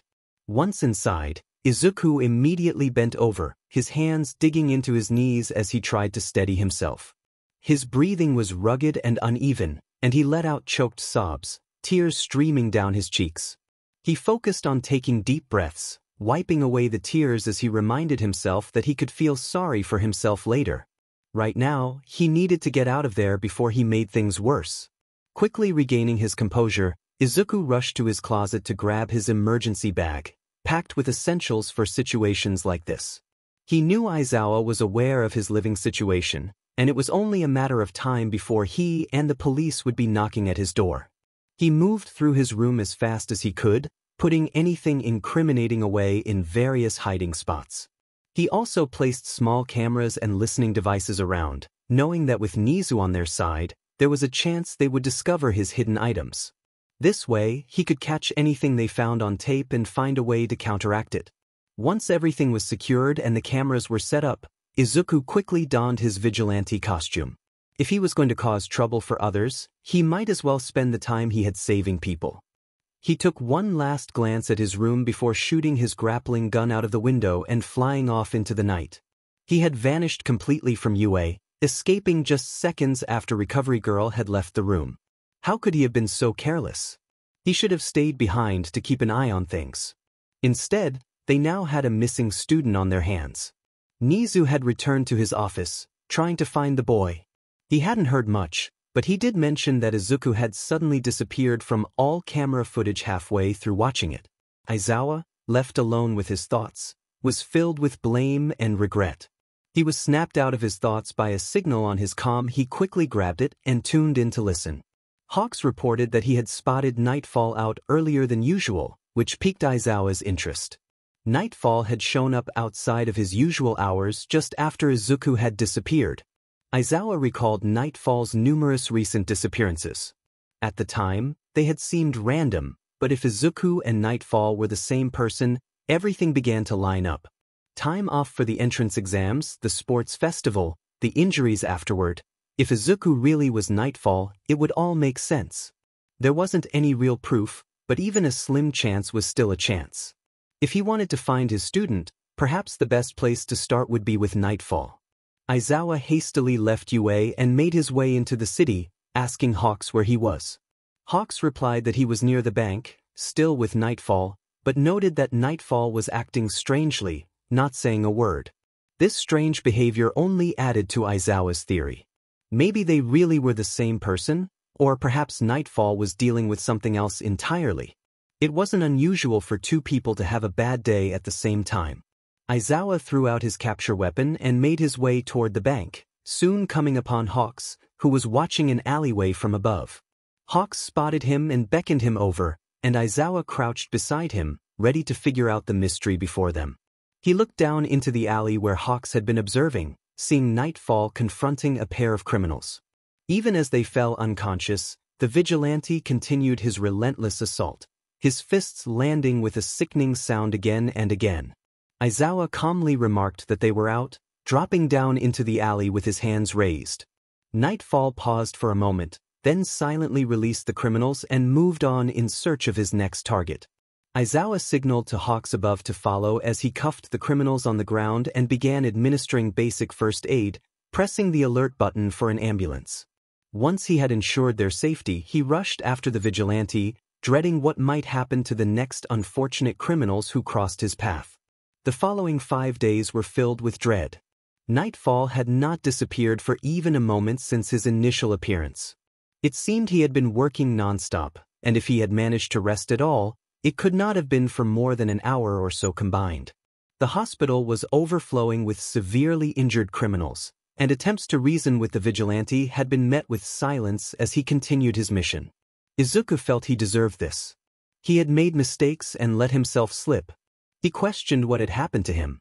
If he had made such a mistake, he should have been finished by now. He had grown too comfortable and did not deserve rest. Why did he think he deserved it? Innocent people were suffering while he sought solace. He chastised himself for being selfish. Despite feeling far from atoning for his mistakes, his body grew shakier and weaker, his mind becoming increasingly foggy. Deciding it was best to play it safe, he made his way to a secluded alley and changed out of his vigilante suit into civilian clothes he kept in an emergency bag. He quickly stashed the bag with his costume in a hiding spot he had prepared for moments like this. In the best-case scenario, no one would find him, and he could retrieve his belongings after resting. In the worst-case scenario, the heroes would discover him and take him off the streets. He did not want to risk being found in his vigilante costume if the heroes found him unconscious. With his suit and belongings hidden away, Izuku pulled up the hood of his hoodie and shakily made his way down the street. He needed to distance himself from his items, carefully avoiding the few cameras in the area. He had chosen this spot for a reason, and if anything was caught on tape, he would have to hack in and edit it out later. But they found him. Izuku was discovered curled up in an alleyway, tucked snugly between black bags and filth. Nizu had finally managed to connect with the tracking device he had planted on the boy not long ago, one of the many reasons Aizawa found the animal somewhat terrifying. Unbeknownst to Nizu, was Izuku's vigilante costume that had previously blocked the signal. Once he removed the costume, the tracker immediately alerted Nizu of his location, prompting him to send Aizawa and the police to retrieve him. He was found with no belongings, barely alive. He appeared deathly pale, his bones more visible than before, and the dark circles under his eyes were deeper than Aizawa's own. The boy looked as if he had not slept or eaten in days, resembling a certain vigilante who had not taken a moment to rest in the past 5 days. There had to be some connection, or perhaps Aizawa was losing his mind. The similarities were too striking to be mere coincidence. Izuku shot up abruptly from his impromptu nap, his eyes scanning the area as his half-awake brain tried to make sense of his situation. He realized he was sitting in the back of what was likely a police car, judging by the sirens surrounding him. Of course, they had found him. He hadn't been careful enough. He should have been more cautious. Why had he let himself pass out? He felt utterly useless, causing problems for everyone around him. They would be angry. They would be disappointed. The thoughts spiraled in his mind as he was pulled from the car, panic rising as he was skirted toward the station. The officer maintained a firm grip on his shoulders, guiding him inside. Izuku couldn't quite tell whether the officer was trying to keep him from running away or simply preventing him from collapsing. The officer led him through the reinforced doors of the station, past the front desk, and directly into an empty interrogation room. The room contained only 2 chairs facing each other, a low desk between them, and a clock ticking on the wall. The officer seated Izuku in the smaller chair and secured his arm to it with 𝐻𝗧𝗟𝗘 designed for that purpose. Once Izuku was secured, the officer exited the room, leaving him alone with only the sound of the clock to keep him company. He sat in silence, waiting for whoever would determine his fate to arrive. About 2 minutes later, the door opened again, and Detective 𝗬𝗓𝗓 entered, holding a case file and a pen. He closed the door behind him and took a seat in the chair opposite Izuku. He began by explaining that the conversation was being recorded and could be used as evidence in court. He also mentioned that his quirk allowed him to discern truth from lies, urging Izuku to stick to the truth during the interview. Izuku nodded in response. 𝗬𝗓𝗓 got straight to the point, asking if Izuku was indeed Izuku Midoriya. Izuku blankly denied it, his eyes appearing unfocused. The detective pressed on, confirming that he was referring to Izuni. Izuku reluctantly agreed. The detective noted this down before continuing with his questioning, asking Izuku to explain the scars that Recovery Girl had discovered 5 days ago. Izuku hesitated before responding, sharing that his parents had not reacted well to his Quirkless diagnosis. Their anger often turned violent, which he gestured to with tears welling in his eyes. The detective nodded, jotting down more notes as he continued. He inquired about what Izuku had been doing for the past 5 days. Izuku simply replied that he had been wandering. The detective raised an eyebrow but moved on, asking about the circumstances that led to his current living situation. Izuku explained that a woman named Natalie had found him on the street, invited him to her cafe for food, and offered him the apartment above the cafe when she learned he had no home. 𝗬𝗓𝗓 pointed out that Natalie could face consequences for not reporting him to the authorities. Izuku explained that he had asked her not to, sharing his fears about the foster care system, which he believed was unkind to quirkless children. He expressed that statistics showed no quirkless child had ever made it back out alive, making it unreasonable to expect him to enter such a system. The detective asked one final question about why Izuku had run away from UA 5 days ago. Izuku admitted he was frightened, recalling how his parents had told him to hide his scars, warning that people would hurt him for being different. 𝗬𝗓𝗓 thanked him for his cooperation, acknowledging the difficulty of the situation. He informed Izuku that he would be moved to a holding cell for some rest, assuring him that they might have more questions later but had covered the important ones for now. Izuku nodded, wiping his tears as the officer returned to escort him to the holding cell. The cuffs were removed from the chair and used to secure his arms together in front of him as a precaution. As he followed the officer, he waved to the detective as best he could with his restrained hands. Once Izuku left, Aizawa entered the interrogation room, asking how it had gone. 𝗬𝗓𝗓 replied that it hadn't gone well. Izuku was neither fully claiming to be Izuku Midoriya nor entirely denying it. The only clear information he provided was about the abuse he suffered from his parents after his diagnosis.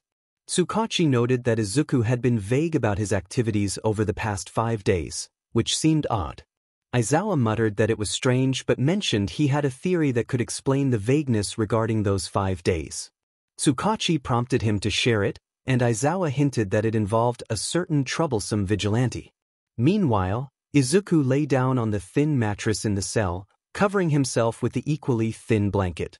Despite his longing to dwell on self-deprecating thoughts, he recognized the need for rest after 5 days of continuous stress. He had never gone more than 3 days without a break before. Although he hoped for a peaceful sleep, he knew it was unlikely. As he lay there, the world felt still, trying to calm the trembling within him. Something was lurking in the shadows, watching him closely. It was aware of his presence and the danger of being discovered. It observed as another person walked by with someone else, stopping at the cell beside his. An unfamiliar voice inquired if they were finished with him, to which the response indicated that they had extracted all the usefulness they could from him. Izuku awoke the next day feeling as well rested as he could be, given everything that had transpired the day before. He rubbed his eyes and sat up groggily, spotting the officer standing guard in front of the cell. The officer soon noticed he was awake and quickly left, returning moments later with 𝗧𝗓𝗧𝗟 in tow. 𝗧𝗓𝗧𝗟 greeted Izuku, expressing hope that he had slept well. He explained that, legally, they could only hold him for 24 hours unless they had solid evidence of a crime. This meant that he would likely be released soon. However, before that could happen, they had a few more questions for him, and he was asked to follow 𝗧𝗓𝗧𝗟. Izuku stood up wordlessly and followed the detective through the station to an interrogation room, where the door closed firmly behind him. 𝗧𝗓𝗧𝗟 seated him in the same chair as before, though this time he was not handcuffed. The questions were mostly the same as the day before, but this time his answers were being recorded word for word. Izuku was a skilled liar, and he managed to navigate the questioning without revealing anything. Once the questioning was over, 𝗧𝗓𝗧𝗟 handed the file he had been writing in to an officer outside before returning to his seat. He explained the arrangements that had been agreed upon.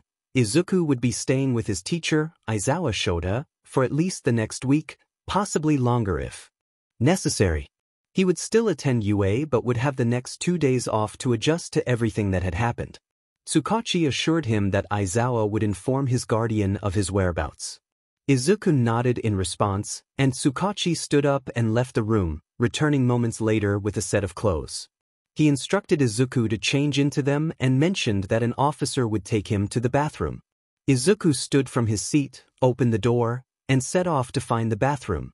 He preferred to avoid talking to anyone unless absolutely necessary, so he decided to search for it himself. After about 10 minutes of searching, Izuku sheepishly asked an officer for directions to the bathroom.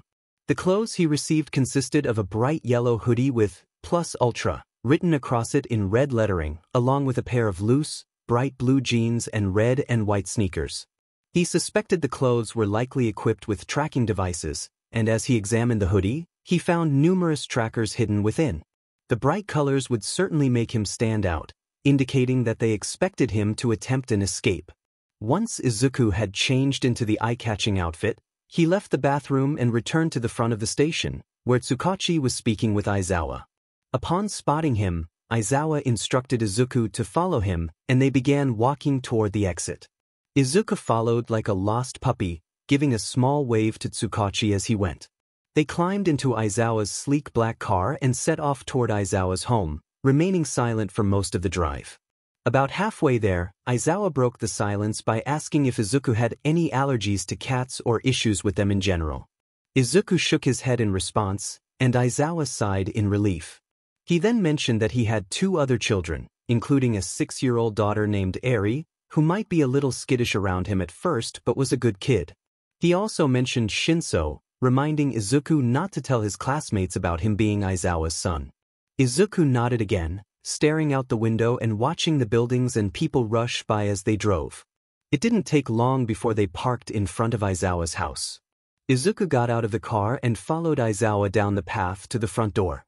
Aizawa rummaged through his pockets for a moment before pulling out a jumble of keys on a key ring, sorting through them until he found the right one. He unlocked the door and gestured for Izuku to come in when a loud "Wait!" echoed from inside the house. Aizawa, pinching the bridge of his nose with his thumb and pointer finger, sleepily reminded Izuku about the cockatoo. He added that Izuku should keep this information private at school. As Izuku stepped inside, he found himself in a carpeted hallway. He slid off his shoes and followed closely behind Aizawa as they moved through the house. They entered a cozy lounge area where the television was on, and 2 figures were curled up on the sofa. One of them turned to look in their direction, greeting 𝐒𝐮𝐬𝐴 before noticing Izuku standing awkwardly behind him. 𝐒𝐮𝐬𝐴 explained that Izuku would be staying with them for a while due to some concerns from the police and asked them not to bother him too much.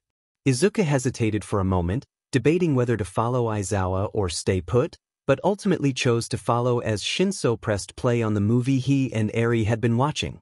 In the kitchen, 𝐒𝐮𝐬𝐴 was boiling the kettle, presumably for coffee. As he reached for the coffee grounds, Izuku placed a hand on top of his, shaking his head. 𝐒𝐮𝐬𝐴 allowed Izuku to guide him to a seat at the dining table, watching in awe as Izuku pulled out various instruments and ingredients that 𝐒𝐮𝐬𝐴 was sure he didn't have in the house.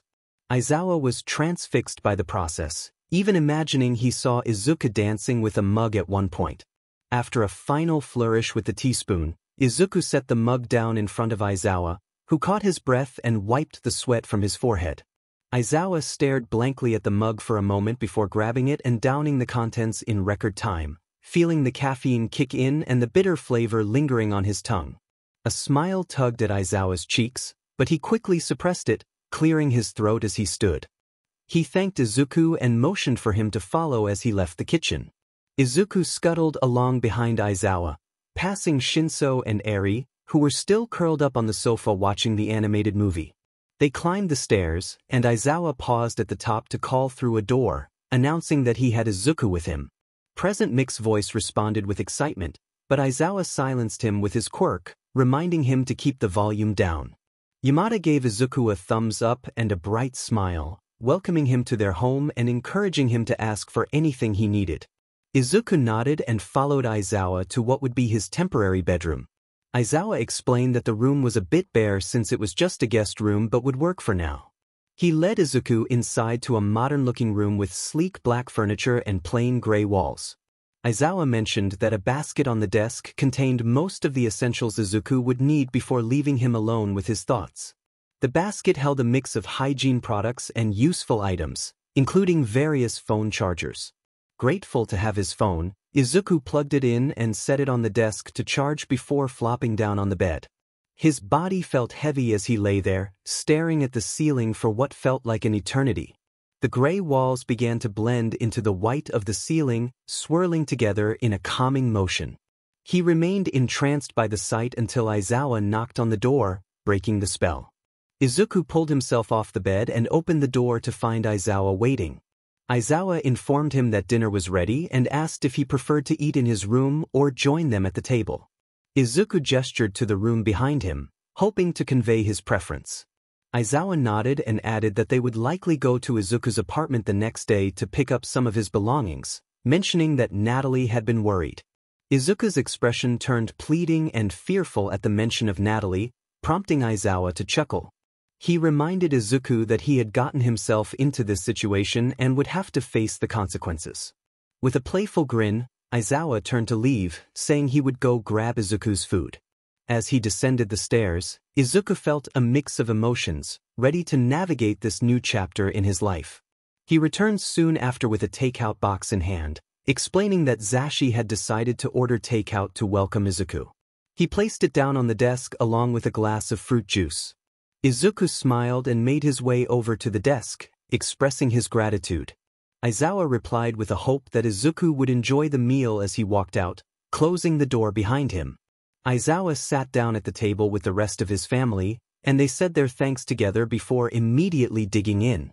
Halfway through a mouthful, Shinso finally decided to ask what Izuni was doing there. 𝐒𝐮𝐴 sighed and swallowed before explaining what had happened with Izuni running away and his suspicions about him being a vigilante, omitting sensitive details like Izuni's scars for privacy's sake. Shinso could hardly believe what he was hearing. He had a potentially vigilante friend who had been missing for the past few days, staying in his house until further notice. Nothing odd about that, but he went to bed with his mind racing. Of course, the one time he actually made friends, one of them turned out to be a suspect in a vigilante case. His dad had spoken about a certain vigilante quite a lot recently, and as far as he knew, that vigilante was one of the few still active. Assuming that Izuni could be this vigilante, maybe that was why he had decided to befriend him. Perhaps he was just trying to get closer to his dad. It all made sense. Why had he been so naive to think anyone would actually want to be friends with someone like him? Friends were for good people, for heroic individuals with heroic quirks, not for someone like him with the quirk of a villain. He didn't deserve friendship. Izuku lay curled up on the bed, not moving an inch, the half-empty takeout container sitting abandoned on his desk as he stared into nothing. His nails dug deep into his arm's soft surface. He had finally crashed as reality hit him hard. He had been found, and now they were on their way to catching him. He had messed up again. What was wrong with him? He kept slipping up. Was he getting too comfortable here? There was no threat of imminent danger hanging over his head anymore. Was that why he had been getting so careless? Because it felt free. Well, about as free as a fish in a tank. It didn't matter how vast the tank was. The fish living within its glassy walls would never truly be free, no matter how free it may appear to be. He needed to understand that he wasn't free and most likely never would be. He couldn't afford to let his guard down. The more he slipped up, the more the tank walls crowded in on him. He didn't want to know what would happen if they got any closer. The next day, Izuku awoke to the sound of birds chirping outside his window, his phone's clock reading 5 a.m. He was bursting with energy, yet somehow too lethargic to move. He lay still on his bed as the energy built up inside him, pressure rising until it finally burst. Izuku shot out of bed, practically propelling himself through the air before sprinting down the stairs toward the kitchen, driven by an urge to do something. It felt odd not to be in the cafe at that time. He needed to be doing something, anything. Izuku quickly zipped around the kitchen, preparing breakfast for when the others would rise and brewing himself some coffee, opting for a weaker brew since he didn't need more energy at the moment but found comfort in his morning routine. He planned to make one for Aizawa and likely Shinso when they came down, ensuring it would still be piping hot. The breakfast could always be reheated and would taste practically the same either way. Once he finished, he took his coffee and settled down on the cracked leather sofa, waiting for someone else to wake up and join him. Surprisingly, the first to come down was Shinso, walking groggily toward the kitchen before freezing as he caught a whiff of the earthy scent of the coffee grounds he craved. He looked over to the living room area and spotted Izuku sitting there, their eyes locking in a moment of silence. Izuku pulled himself up from the sofa and gestured for Shinso to sit down, which he did with slight confusion. Izuku set the kettle to boil and began the process, while Shinso watched in awe, just as Aizawa had done. Izuku chuckled to himself, thinking how much like his father Shinso was. Shinso looked down at the mug in front of him in disbelief, taking a sip as his taste buds rejoiced. He wasn't sure how Izuku had managed to make the coffee so strong, but he was grateful that Izuni knew how to. Izuku watched as a grin spread across Shinso's face, absorbed in his own little world with only the coffee and himself. Izuku pulled out his phone and snapped a quick picture, not realizing he had left the flash on. Shinso turned to face him with an unimpressed look, and Izuku felt a rush of embarrassment. He playfully referred to the moment as "Smiley Shinso," prompting Shinso to jump up and try to wrestle the phone from Izuku's hands, determined to erase the photo from existence. The two rolled around on the floor, laughter filling the room as Shinso continued to miss the phone again and again, playfully groaning for Izuni to give in. Shinso eventually fell away from Izuku, sprawling out across the floor as he caught his breath, a smile still plastered across his face as he laughed between wheezing breaths. Izuku followed suit, allowing himself to go limp on the carpeted surface. He turned his head to look over at Shinso, taking in the rare sight of his bright smile. He quietly remarked that Shinso had a nice smile and expressed a longing to see it more often.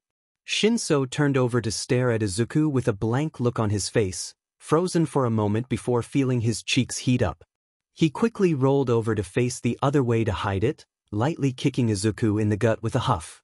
Izuku giggled as he pulled himself up off the floor, offering his hand to Shinso's still breathless, slightly pinker form. Hesitantly, Shinso took the offered hand and felt himself being pulled up from the ground, keeping his eyes fixed on the floor. He mumbled a quick thanks before hurrying to leave the kitchen, presumably to go back to his bedroom. Izuku called out that he had made breakfast and invited Shinso to come down when he wanted some. He thought to himself that he might have made Shinso even more uncomfortable, lightly tapping himself on the head with his fist. Izuku then returned to his brewing, knowing 𝗧𝗟𝗘 would probably be up soon. Right on cue, 𝐒𝐮𝐲 walked into the room in his cat-patterned pajamas. Izuku finished up the drink and held out a mug of coffee to him. 𝐒𝐮𝐲 mumbled sleepily his thanks as he downed the mug. Izuku went into the fridge and grabbed the breakfast he had prepared, popping 𝐒𝐮𝐲's portion in the microwave for a minute or two before setting it down in front of him. 𝐒𝐮𝐲 sighed, telling Izuku that he didn't have to make breakfast. Izuku replied that he wanted to, as 𝐒𝐮𝐲 was letting him stay there, and it was the least he could do. He mentioned that he was used to doing something like this in the morning when he was baking at the cafe and that he was feeling a little restless. It didn't take long before everyone in the house had filtered out, leaving only 𝐒𝐮𝐲 behind to stay with Izuku for the time being. 𝐒𝐮𝐲's voice broke the silence, suggesting it was time to pay Natalie a visit. Izuku nodded with a gulp and quickly headed upstairs to change and get ready. 𝐒𝐮𝐲 reminded him to keep the hoodie on, as they wouldn't let him get rid of the trackers so easily. Izuku pulled on another set of clothes with the hoodie before leaving, making sure to grab his phone and stuff it in his pocket just in case. The two hopped into 𝐒𝐮𝐲's car and sped off toward the cafe. Izuku muttered prayers as they drove on, and 𝐒𝐮𝐲 chose not to interrupt him. Eventually, they arrived at the cafe, with Izuku continuing his muttering while staring blankly ahead. 𝐒𝐮𝐲 flicked him on the shoulder to snap him out of it, urging him to get it over with. He undid his seatbelt and got out of the car, with Izuku hesitantly following suit. As soon as Izuku set foot on the pavement, a booming voice called out to him, and he felt himself being flung back against the car as a weight pushed against him. Natalie exclaimed how worried she had been and shook him by his shoulders. Izuku managed to apologize between shakes, feeling a bit dizzy from the sudden attention. 𝐒𝐮𝐲 intervened, suggesting that Natalie give him a bit of a rest as he had been through quite a lot. He pointed out that they couldn't stay long, as the police wanted Izuku back in the house as soon as possible, and shaking him to death wasn't the best idea. Natalie stopped shaking Izuku and released him, allowing him to regain his balance. She asked if there was enough time for a coffee. 𝐒𝐮𝐲 paused for a moment before telling Izuku to go up and get his stuff sorted, assuring him he would be in the cafe waiting when he was done. Izuku nodded and ran toward the entrance to his apartment, eager to escape Natalie's overwhelming concern. 𝐒𝐮𝐲 followed Natalie through the doors, heading toward his regular table while she went back to start his coffee. Izuku hoped his apartment hadn't yet been searched. He doubted it had been since he had only been gone a few days, and it would likely take longer than that for them to manage to get a search warrant. He unlocked the door to find his apartment looking untouched. He quickly searched for any hidden recording devices but thankfully found nothing. Izuku then got to work, heading into his bedroom to take his notebooks and other various documents out of their hiding places, stuffing them into a backpack he pulled out from under his bed at breakneck speed. He grabbed his laptop from his desk, opened it, typed a few things, and pressed enter before grabbing a blank flash drive from his desk drawer. He started downloading data to the drive while gathering other essentials he wanted to bring along, including a few changes of clothes and toiletries. Soon, the data finished downloading, and Izuku's bag was filled with everything he needed from his bedroom. He pulled the drive out of the computer, tucking it into the bag's front pocket and wiping it of all suspicious data. Luckily, he had already set up a program to do so when he first got the computer. If anyone were to search the device now, they would only find his schoolwork and various inconspicuous videos he had watched. He closed the lid, packed the laptop into his bag, zipped it up, and left the room, swinging by the bathroom to grab the remaining toiletries he needed, carrying them precariously in his arms. He set the bag back down on the table and rearranged a few items until he had made room for everything he had collected along the way. He stuffed the remaining items inside the bag, zipped it up, and slung it back over his shoulder. Izuku then locked the apartment before making his way down the stairs to meet 𝐒𝐮𝐲 at the cafe. 𝐒𝐮𝐲 sat sipping his coffee with his head resting on the wooden table as he waited for Izuku to return. Natalie was busy serving customers, leaving him with little to occupy himself. 𝐒𝐮𝐲 sighed and reached into his capture weapon, eventually finding his phone and sleeping bag rolling around inside. He quickly hopped into the bag, zipping himself up securely as he tapped away on his phone, reading the 50 message notifications that Namuri and Hisashi had sent him during the last hour or so he had been at work without them. He sighed fondly at their antics before closing the messaging app and opening a random game he had downloaded to pass the time. Izuku entered the cafe and made his way over to Aizawa's table, finding the man curled up in his sleeping bag on his phone with an empty coffee mug on the table. Aizawa's eyes flicked in his direction as he pulled himself up from the seat. He asked if Izuku was all done, to which Izuku nodded firmly, gesturing to the bag on his back. Aizawa then suggested they say goodbye to Natalie before leaving. Natalie, noticing them, exclaimed that they had barely been there for 20 minutes and that she hadn't even gotten to see Izuku. Aizawa rolled his eyes and reassured her that Izuku would be back soon, as it was only for a week. Natalie folded her arms with a huff and made her way around the counter, telling Izuku she would see him in a week. She pulled him into a tight hug, which Izuku returned just as tightly. He playfully told her to try not to spike any orders with salt while he was gone. Natalie mockingly scolded him for his cheekiness, making a shooing motion at the two of them. Izuku chuckled and waved goodbye along with Aizawa as they left, with Natalie calling out for them to stay safe. Izuku turned back, rolling his eyes at her as he nodded in response. As Aizawa began his patrol, he informed Izuku that he was heading out now and that Hizashi was still home if he needed anything. Izuku gave him a thumbs up, prompting Aizawa to close the door and head downstairs. Hizashi called out to Aizawa to be safe, walking over to him and giving him a quick kiss on the cheek. Aizawa responded fondly, assuring Hizashi that he always returned fine. He waved goodbye as he left through the front door. Aizawa made his way to his usual patrol area, spotting Hawks in the distance thanks to his bright red wings standing out against the night sky. As he approached, he groaned internally upon noticing a short figure dressed in green beside him. The figure turned in Aizawa's direction, lifting his mask just enough to reveal a wide grin stretched across his face, even from afar. Aizawa muttered to himself in frustration. Aizawa quickly pulled out his work phone and called Hizashi, who answered with concern, wondering if something had happened since Aizawa never called while at work. Aizawa held the phone away from his ear as Hizashi's voice boomed through, amplified by his quirk. He assured Hizashi that he was fine and simply needed him to check if Izuku was still in his room. Hizashi responded enthusiastically and hurried to the guest room, knocking on the door as he arrived.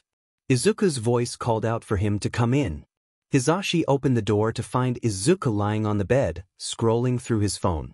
He asked if Izuku needed anything, to which Izuku replied that he was just fine, giving him a thumbs up. Hizashi nodded and waved goodbye as he left the room, closing the door behind him. He reported back to Aizawa that Izuku was still there. Aizawa paused for a moment before asking Hizashi to check back in on Izuku in a couple of hours, to which Hizashi agreed. Aizawa thanked him with a smile, and Hizashi assured him to stay safe and that he would see him later. Aizawa ended the call, holding his face in his hands and dragging them down as he took a deep breath before joining the Vigilante and the feathered hero. Hawks called out to his partner as he landed on the rooftop, inviting him to join a game of tic-tac-toe with Nightfall. Aizawa responded with a hint of annoyance, expressing his frustration at Hawks for playing games during patrols. Hawks, unfazed, insisted that there wasn't much to do in their current area, and after losing another game, he suggested they get moving. Aizawa grumbled as he grabbed his capture weapon and swung away, with Hawks and Nightfall following after collecting the makeshift game pieces. They soon halted on a rooftop overlooking a dingy alley where a fight had broken out among 4 intoxicated individuals from a nearby bar.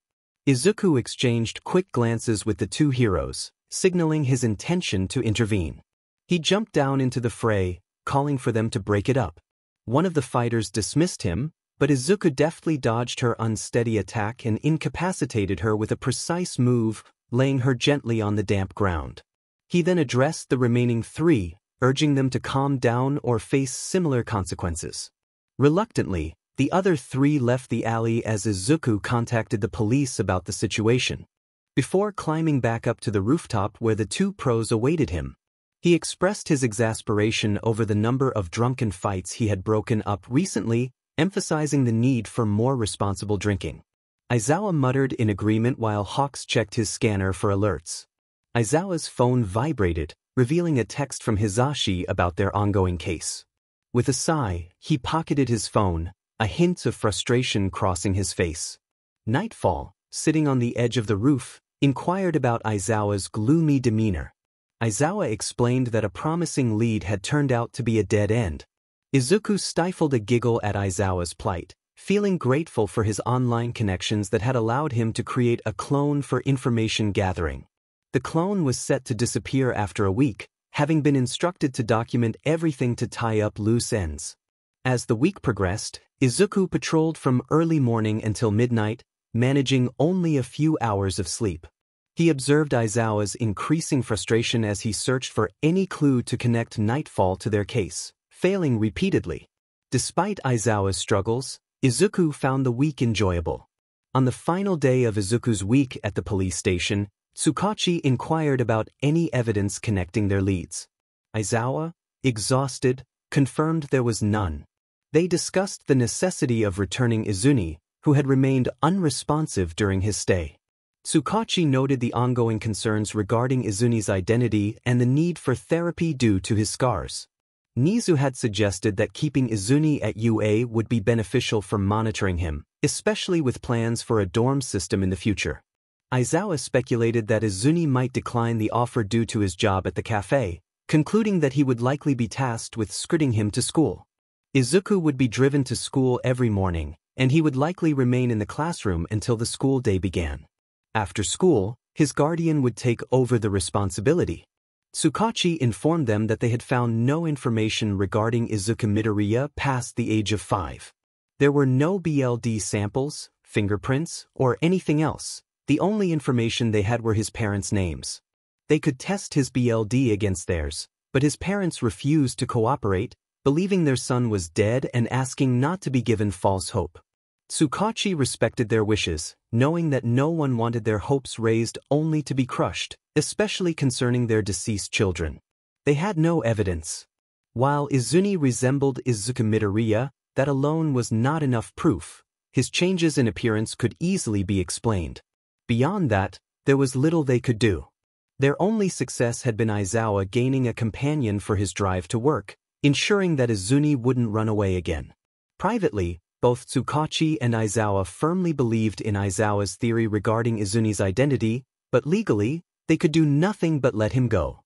They could only hope to find some evidence to support their claims, allowing them to get the boy off the streets and into safety. They wouldn't allow him to be out on dangerous streets at night, facing villains before he was licensed to do so, nor would they let him be treated like a common criminal. They were determined to keep him safe, as any child his age deserved. The next day, Izuku was cleared to return to school and sat in the back of Aizawa's car on the way to the cafe. Aizawa called out to him, advising him to try not to suffocate when Natalie got a hold of him. Izuku gulped as he opened the cafe door, bracing himself for the blur that rushed toward him. He felt a sharp pain in his side as he entered. Izuku straightened his tie with a sigh, finally managing to tie it properly. Despite his dread, he was due to return to UA that day. He could only imagine the questions he would face after his week-long disappearance, and he was not looking forward to it. He had fainted in front of his classmates and then vanished again after his extra days of rest. It would be surprising if they weren't curious about what had happened. Still, that didn't mean he had to be happy about his impending return. As he walked to UA, each step filled him with dread. The gates loomed over him as he passed through, and thankfully, most students had already gone to their classrooms, so he avoided any encounters outside or in the hallways. When he approached his classroom, he spotted Aizawa standing outside the door, watching him with a blank expression. Once Izuku reached him, Aizawa smirked and opened the door, giving Izuku a gentle push into the room. Izuku nearly stumbled but managed to regain his balance. He paused, turning to face his classmates, all eyes on him, except for Bakugo. He offered them an awkward smile and wave before they rushed over, bombarding him with questions. Aizawa stepped in as the crowd closed in on Izuku, instructing everyone to back off to prevent him from fainting again. The other students returned to their seats as Aizawa guided Izuku to his desk and took his place at the front of the class to begin homeroom. He announced that since Izuni was back, they would discuss internship offers. Aizawa explained that pro heroes had attended the sports festival to scout students for internships. Those who performed well would have a variety of offers, while those who didn't might have few or none at all. However, there was a list of agencies that didn't require offers for internships available to all students. Just because someone received an offer didn't mean they had to accept it. 𝐼𝐻𝗧𝗏 pressed a button on his keyboard, bringing up a screen displaying the number of internship offers given. He reassured the class that they shouldn't feel disheartened if they didn't receive an offer, as most pros typically only extended offers to the top performers. Izuku looked up at the screen, seeing Todoroki and Bakugo at the top of the list, as expected, with Todoroki having 1,000 points and Bakugo around 900. After scanning the list for a while, he finally found his name, 3 offers. He hadn't expected much. Why would a pro hero choose someone like him for an internship? He was quirkless, and they probably hadn't even glanced his way after discovering that fact. 𝐼𝐻𝗧𝗏 began distributing the forms for the internships, including offers for those who had received them. Izuku's first offer came from a small agency known for its publicity stunts, often taking on students with undesirable quirks to intern with them, branding themselves as champions of the underdog. Izuku quickly dismissed this offer, not wanting to be seen as a charity case. The second choice surprised him. It came from the number 3 hero, 𝐻𝗧𝗏. Izuku was taken aback to see 𝐻𝗧𝗏's name on his paper, as the hero was not known for taking on interns. If Izuku recalled correctly, 𝐻𝗧𝗏 had never actually taken on an intern in his career. It seemed odd that someone so reliant on speed, which was tied to his quirk, would extend an offer to a quirkless student like him. Then he looked at the third option. 𝐼𝐻𝗧𝗏 stood in front of his desk, looking down at him. 𝐼𝐻𝗧𝗏 informed him that due to safety concerns, it had been decided that Izuku would intern with him. He added that Izuku should consider this the next time he thought about running away from school and disappearing. Izuku resolved then and there that he would never run away again. It simply wasn't worth the trouble. An entire week interning with 𝐼𝐻𝗧𝗏 meant another week of constant supervision. Izuku could have sworn that this was supposed to end last week. He figured 𝐼𝐻𝗧𝗏 would have them patrolling for half of it, which meant he would have to be careful not to reveal his vigilante work while keeping up with it at the same pace as usual. Why did the world seem so against him? 𝐼𝐻𝗧𝗏 instructed the class to get their forms signed, filled out, and on his desk by the following week, reminding them to behave as he left the classroom. Izuku's friends quickly gathered around his desk, curious about who everyone was interning with. Uraraka asked if anyone had decided on their choices, and the group began discussing their options. It turned out Shinso would also be interning with 𝐼𝐻𝗧𝗏, which eased Izuku's worries. Having Shinso there meant 𝐼𝐻𝗧𝗏 might not push him too hard, although he would likely still keep a close watch on him. Ida remained at his desk, not joining in the conversation as he usually would. Izuku noticed Ida gripping his internship form tightly, staring intensely at his desk. Concerned, Izuku began to ask if something was wrong with Ida, but their teacher entered the room, causing everyone to scramble back to their seats as the lesson began. At lunch, Izuku made sure to sit beside Ida, having taken a moment to ensure Ida had already settled down. Ida sat with his bento box in front of him, absent-mindedly picking at his food while staring blankly at it. Izuku smiled at him as he began to eat, while the rest of the group engaged in their usual chatter, with Todoroki sharing some of his unusual conspiracy theories with surprising enthusiasm. Taking advantage of the distraction, Izuku gently nudged Ida in the side. Ida looked up, giving Izuku a questioning glance. Izuku expressed that if Ida needed to talk, they were all there for him. After a moment of silence, Ida assured him that nothing was wrong and that the internships were the least of his worries, revealing he would be interning with Manuel's agency. Izuku's concern deepened. Manuel's agency was not suited for Ida, being relatively unknown and lax with regulations. It was definitely not the kind of place Ida would choose to intern. Something was definitely off. Moreover, Manuel's agency was located in Hosu, the same place where Ingenium had been attacked by the hero killer. Izuku wanted to say more but hesitated, noticing Ida's expression.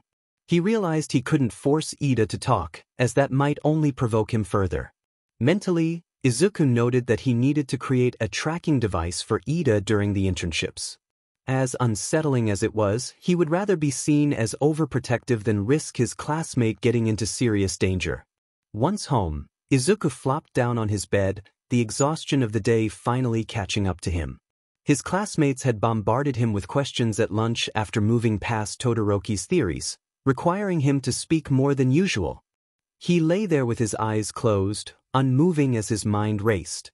At first, his thoughts recounted the day, but soon they wandered further back, reminding him of his past mistakes. He found himself feeling sorry for himself, tears brimming in his eyes as he grappled with his feelings of guilt.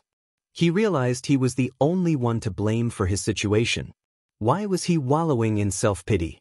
It felt disgusting to think he deserved sympathy, even from himself. He had made a mistake, and now he was facing the consequences. He needed to either move on or give up.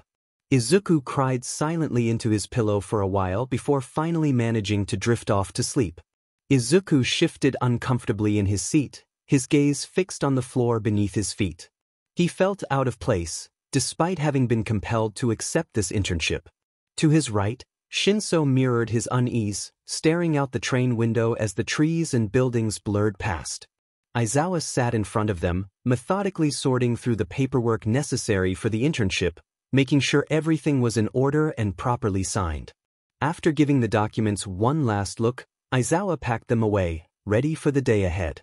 As the train continued its journey, the atmosphere was filled with a mix of anticipation and anxiety.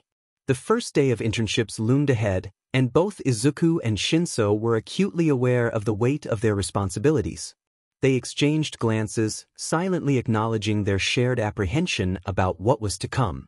The train finally came to a stop, and the two boys stepped off, taking a deep breath as they prepared to face the challenges of the day. The bustling city around them was alive with energy, and they could feel the excitement in the air. Izuku's heart raced, not just from nerves but from the thrill of being on the brink of a new adventure. As they made their way to the internship location, Izuku couldn't shake the feeling that this experience would be pivotal in shaping their futures as heroes. He was determined to make the most of it, despite the uncertainties that lay ahead.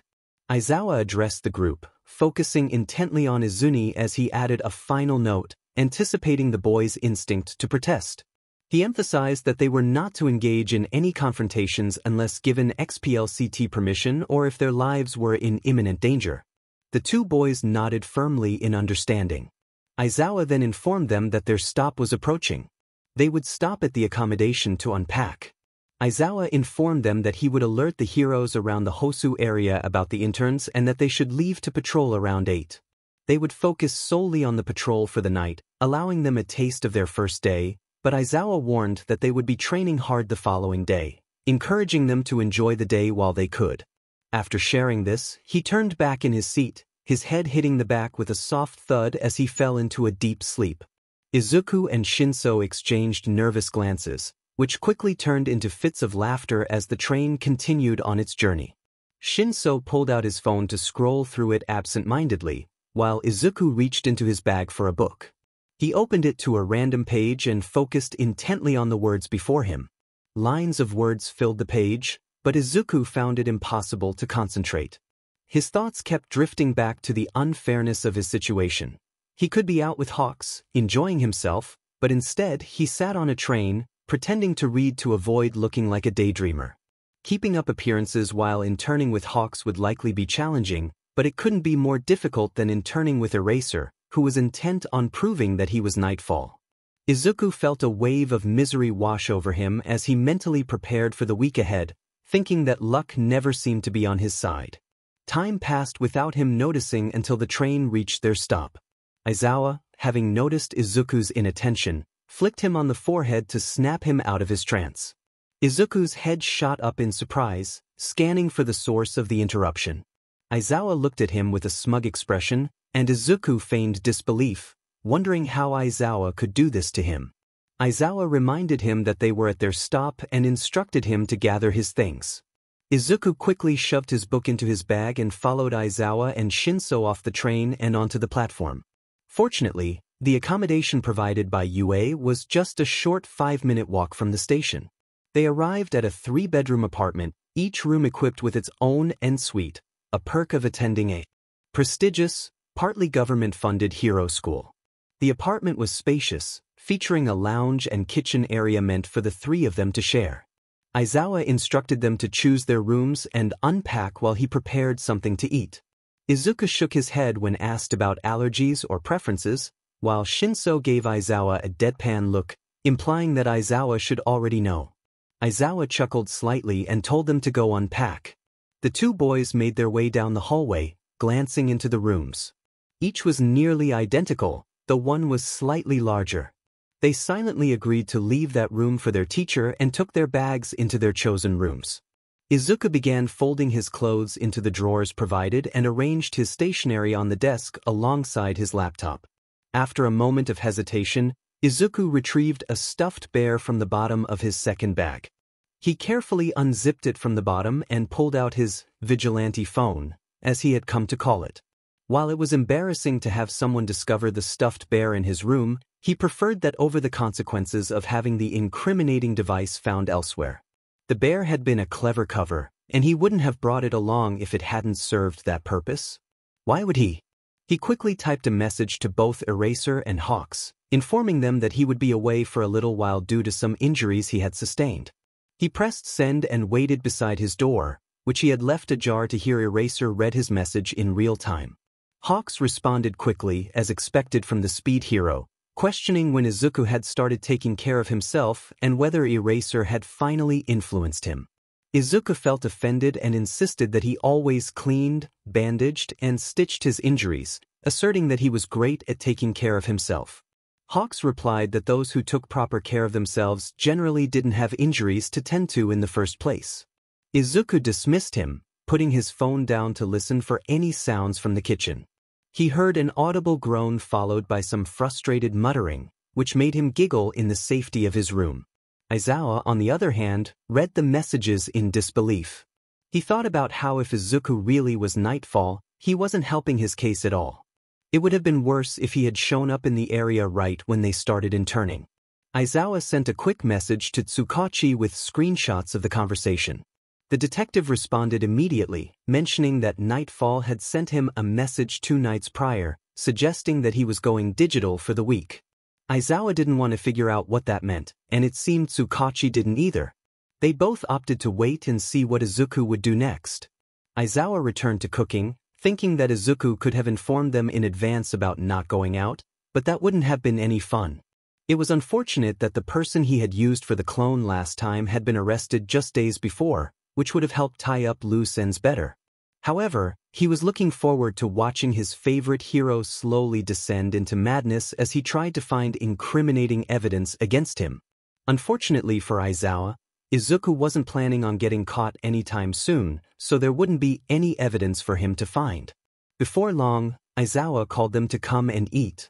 The three of them sat around the kitchen table, silently enjoying the pork cutlet bowls 𝐼𝐻𝗧𝗏 had prepared after they expressed their thanks. They remained quiet throughout the meal, with only the occasional scrape of cutlery and the sound of chewing filling the air. Afterward, 𝐼𝐻𝗧𝗏 sent them back to their rooms to rest, reminding them that they would be working hard that night and needed all the strength they could get. He would wake them at 7:30, giving them half an hour to get ready. Izuku and 𝗧𝗏𝗏 promptly got up and went to their respective rooms. They both sat in silence for about half an hour, aware of their mutual insomnia as they heard faint notifications from their phones. With 3 hours left before they needed to prepare, they would likely go insane if they stayed glued to their screens any longer. 𝗧𝗏𝗏 decided to break the stalemate and sent Izuku a text inviting him to watch a movie together. Izuku grabbed a couple of pillows and a blanket from his bed and made his way to 𝗧𝗏𝗏's room, giving a light knock to announce his arrival. 𝗧𝗏𝗏 opened the door and let him in, the TV already set to Netflix for them to choose a movie. Izuku settled down beside the pile of blankets and pillows 𝗧𝗏𝗏 had laid out while 𝗧𝗏𝗏 scrolled through the titles. He stopped when he found a selection of Studio Ghibli movies and gestured to the screen. Izuku nodded in agreement and leaned back on the pillows as 𝗧𝗏𝗏 pressed play. About 20 minutes into the film, Izuku felt a weight on his shoulder. He froze momentarily before turning to see 𝗧𝗏𝗏's head resting there peacefully, his breathing steady and eyes shut tight. Izuku poked his friend lightly to check, confirming that he was indeed asleep. He thought to himself that he was now stuck there, refocusing on the movie while unconsciously resting his hand in Shinsu's purple hair. Aizawa called out to Izuku, reminding him that it was almost time to leave and urging him to get ready. When he received no response, he called again and waited a moment before tentatively pushing the door slightly ajar to peek in. He found the room empty, with a couple of pillows obviously missing from the bed. He furrowed his brow in confusion as he approached Hitoshi's room, hoping the two had simply decided to share a space rather than the more troubling thoughts swirling in his mind about Izuni being kidnapped or having run away again. He opened the door to find Izuni sitting with earphones in, engrossed in his phone while Hitoshi snored on his shoulder, nestled among a pile of cushions. Aizawa pushed the door open further and entered the room, moving toward the mound of cushions.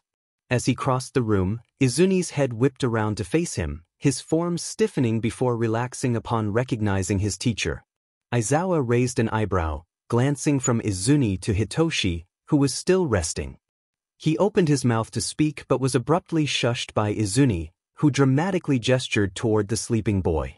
Aizawa sighed, pulling out his phone to type a message. He noted that while it was nice Hitoshi was finally getting some sleep, they didn't have much time to patrol with the two of them tagging along due to commission regulations. He sent the message, and Izuni responded with a roll of his eyes, gently poking Shinso on the shoulder to wake him. Aizawa then turned and left the room to get ready himself. Shinso awoke to the sensation of someone poking him in the shoulder. His arm instinctively brushed away the annoyance, hoping to return to sleep, but the prodding continued. He heard a voice whisper that it was time to get ready, accompanied by a chuckle. Slowly blinking his eyes open, he found Izuni's head right beside him, resting on his shoulder.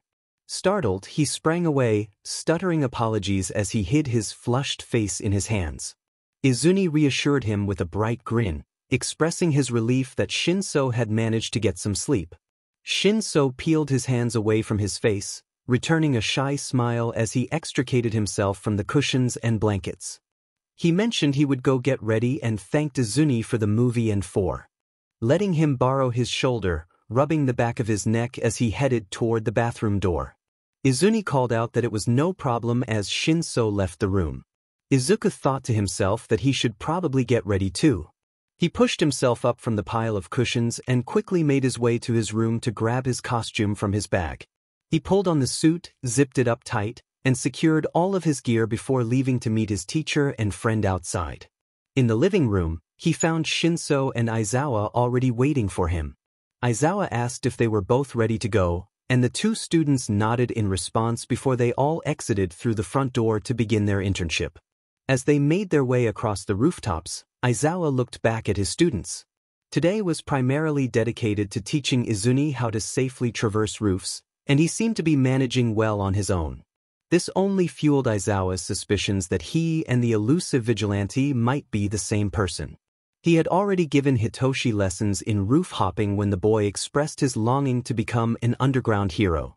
Even with experience, navigating rooftops could lead to serious injuries, so he wanted to ensure his son gained as much experience as possible. Aizawa decided there was no harm in moving on to some actual action, halting on the next rooftop, with the two students following suit as they landed. He informed them they would transition to actual patrol work since they appeared comfortable on the roofs. He emphasized that they were not to engage or reveal themselves to anyone unless he granted XPLCT permission, either verbally or through another signal. They both nodded in understanding, and Aizawa called for them to follow as he headed toward a rougher part of the area. It wasn't long before they encountered a mugging in an alley below, where a tall figure in a cloak was cornering a man with his son behind him. Aizawa instructed the students to stay put and watch as he pulled up his goggles and jumped down on the attacker, his quirk activated. He delivered a swift kick to the attacker's abdomen, sending them crashing to the ground and away from the man and his child. Aizawa quickly ushered the pair behind him, telling them to get to safety. The man grabbed his son and fled the alley, expressing his gratitude to the hero. As the attacker regained their footing, they attempted to use their quirk to retaliate, extending their arm with their palm facing outward, only to be confused when nothing happened. Their moment of distraction allowed Aizawa to strike them squarely in the face, sending them crashing to the ground in a heap at the far end of the alley. With the villain incapacitated, he called for his interns to join him. 𝐒𝐮𝐦𝐦𝐚𝐫𝐲 and 𝐶𝐻𝐻 quickly made their way down to the alley. Aizawa reached into his belt pouch and pulled out a pair of cuffs, holding them out to the two of them. He instructed one to put the cuffs on the villain while the other checked on the victims. The two exchanged glances, and Izuku proposed he would take care of the victims while 𝐶𝐻𝐻𝐿 dealt with the villain. 𝐶𝐻𝐻𝐿 nodded and took the cuffs from Aizawa's hand. Aizawa stood on the rooftop, observing the scene below from his high vantage point, ready to intervene if necessary, but thankfully, he wasn't needed. 𝐒𝐮𝐦𝐦𝐚𝐫𝐲 had done an excellent job calming the victims, even offering some sweet treats from one of his pouches to help soothe a distressed child. 𝐶𝐻𝐻𝐿 also performed admirably, subduing the villain and cuffing them without any significant issues. Aizawa commended them for their efforts once they regrouped on the rooftop, waiting for the police to arrive and take the restrained villain into custody. When the police arrived, Aizawa descended with the villain and handed them over before rejoining his interns on the roof. They continued their patrol, moving across the rooftops while Aizawa dealt with various criminals, with his interns assisting in the cleanup afterward. He even allowed them to take the lead in a couple of incidents where he deemed it appropriate. Izuku made sure 𝐶𝐻𝐻𝐿 led the way, knowing he needed the experience more than he did, and it kept attention off himself, creating a win-win scenario. Around 11 o'clock, they finished their duties, watching as the police took away the last villain they had apprehended. They then headed toward the train station, opting for the easier route instead of exhausting themselves further on the rooftops. They arrived just in time, with their train pulling up as they reached the platform. Aizawa boarded the train with a yawn, while his two interns dragged themselves behind him. He chuckled as he looked back at the exhausted teenagers, then picked them up under each arm and carried them onto the train, setting them down in a couple of empty seats. 𝐶𝐻𝐻𝐿 slumped in his seat with a sigh, expressing how tired he felt. Izuku nodded in agreement, stretching his legs. Aizawa remarked that being a hero was not all fun and games. It was a tiring profession, but part of the job. He took a swig from his flask, feeling a bit of color return to his pale complexion. He praised them for their performance that day, congratulating them on their first outing. As he began to discuss their observation notes, a sudden crash rattled the entire train car. Everyone looked around in alarm, and then the metal roof was torn apart by a scaly, gray creature with dragon-like wings that crashed into the car. The three of them quickly reacted, pulling civilians away from the creature's reach. Izuku instinctively reached for the knife at his belt, but Aizawa placed a hand on his shoulder, instructing them to focus on getting the civilians to safety while he dealt with the creature. 𝐶𝐻𝐻𝐿 nodded and pulled Izuku away from the monster as Aizawa prepared to engage it. Aizawa directed them to evacuate the left side of the car while he took the right. Izuku rushed to guide civilians out of the car toward the safe zones that the police had already begun to set up nearby. Although he hated leaving Aizawa to confront the creature alone, the safety of the civilians was his priority.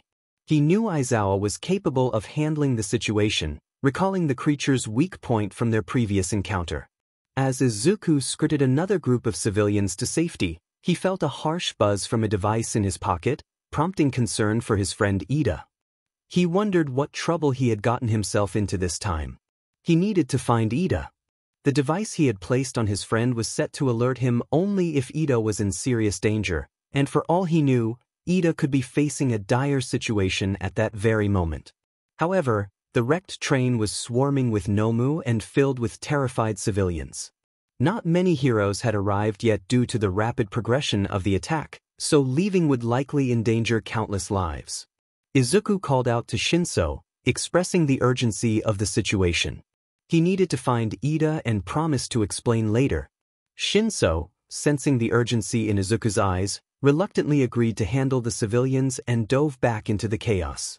Without wasting any time, Izuku sprinted away from the scene, pulling out his phone to track Ida's location. A red dot appeared on the map, indicating that Ida was not too far away. Using his grapple gun, he swung across the streets, hoping he wasn't too late. As he made his way to the location, he passed by several heroes heading toward the train wreckage, which eased his mind slightly. He prepared himself for whatever he might encounter, whether it be a villain fight or something worse. Izuku dropped down into a wide alleyway, checking his phone to confirm he was in the right place. Cautiously, he edged further into the alley, where a silhouette emerged from the shadows, accompanied by a barely audible voice. He spotted a pile of wooden crates nearby and quickly hid behind them, peeking out to assess the situation.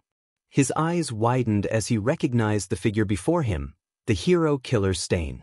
𝐮𝐲𝐻 stood just a few meters away, his blade raised high, and Izuku's heart sank as he noticed Iida lying frozen in the blade's intended path. Acting quickly, he grabbed a crumbling piece of brick from the ground and hurled it at the blade, knocking it away with a sharp clang.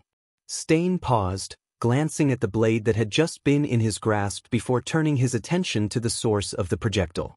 He sneered, questioning the presence of another child trying to play hero, and warned Izuku to leave or face dire consequences.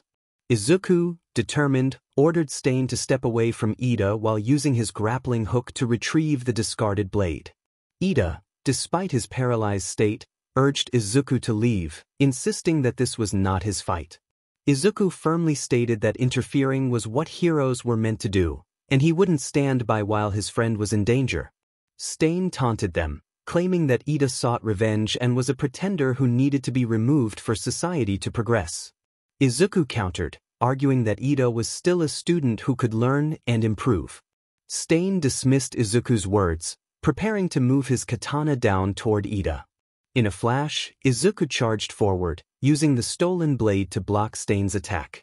Their weapons clashed, creating a sharp screech as Izuku pushed back with all his strength, eventually sending 𝐮𝐻𝐻's blade flying out of reach. 𝐮𝐻𝐻 smirked, declaring that if Izuku chose to defend Iida, he too would face the consequences. Izuku readied himself for battle once more, the two standing still for a moment before launching at each other. Their weapons clashed in a flurry of movement, resembling a graceful dance as they fought. Amidst the chaos, Izuku found an opening to draw the small blade sheathed at his belt. With a swift motion, he managed to create a deep slash across 𝐮𝐻𝐻's chest. 𝐮𝐻𝐻 recoiled, clutching his wound but grinning at Izuku, acknowledging his skill. Iida watched in frustration as his friend fought valiantly on his behalf, cursing his own immobility. He lay helpless on the damp ground, horrified as he saw 𝐮𝐻𝐻 turning his attention back to him, blade in hand, with no way to defend himself. Izuku leaped toward Iida, caught off guard by the sudden attack.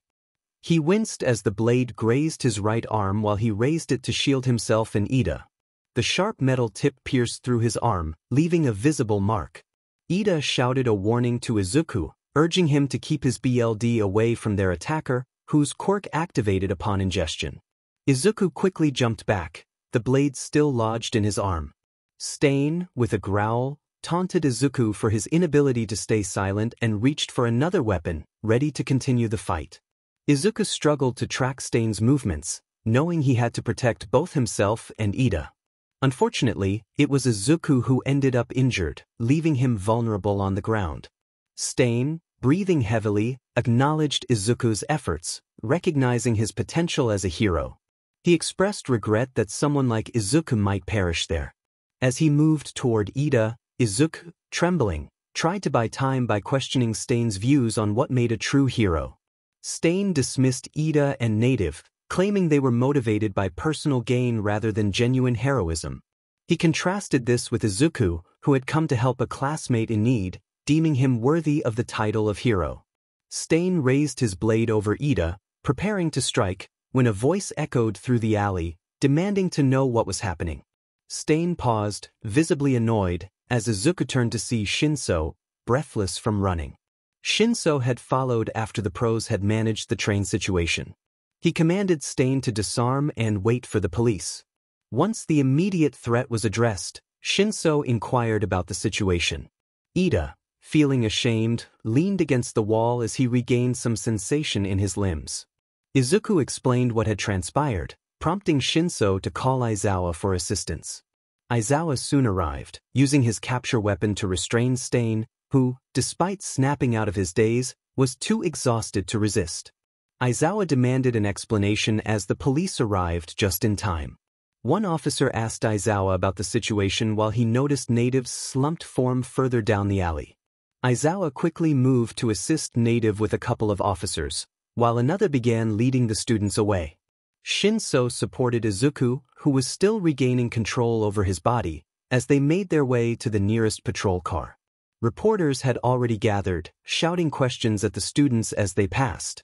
Izuku shifted his weight, leaning against the car door while 𝗧𝗏𝗧𝗟 moved to the other side. As he attempted to climb into the car, a sharp pain suddenly pierced through his abdomen, intensifying with each passing moment. Time seemed to stretch as he felt whatever was embedded in him scrape against his ribs. A shrill scream escaped his lips, and he realized it was his own voice. As he was lifted into the air by a monstrous creature, Izuku struggled to kick at its face, but his legs wouldn't cooperate. 𝗧𝗏𝗧𝗟 watched in horror as Izuku was hoisted by a winged creature resembling those they had encountered earlier. Blood pooled beneath Izuku, and 𝗧𝗏𝗧𝗟's stomach churned with fear and disgust. He knew he had to act. Aizawa quickly redirected his capture weapon from Stain to the creature, prioritizing Izuku's safety. With the officers present and Stain incapacitated, Aizawa focused on saving his student, determined to protect him at all costs. His weapon coiled tightly around the creature's thick, scaly neck as it continued to ascend. Aizawa pulled with all his might, attempting to drag the beast back down to the ground.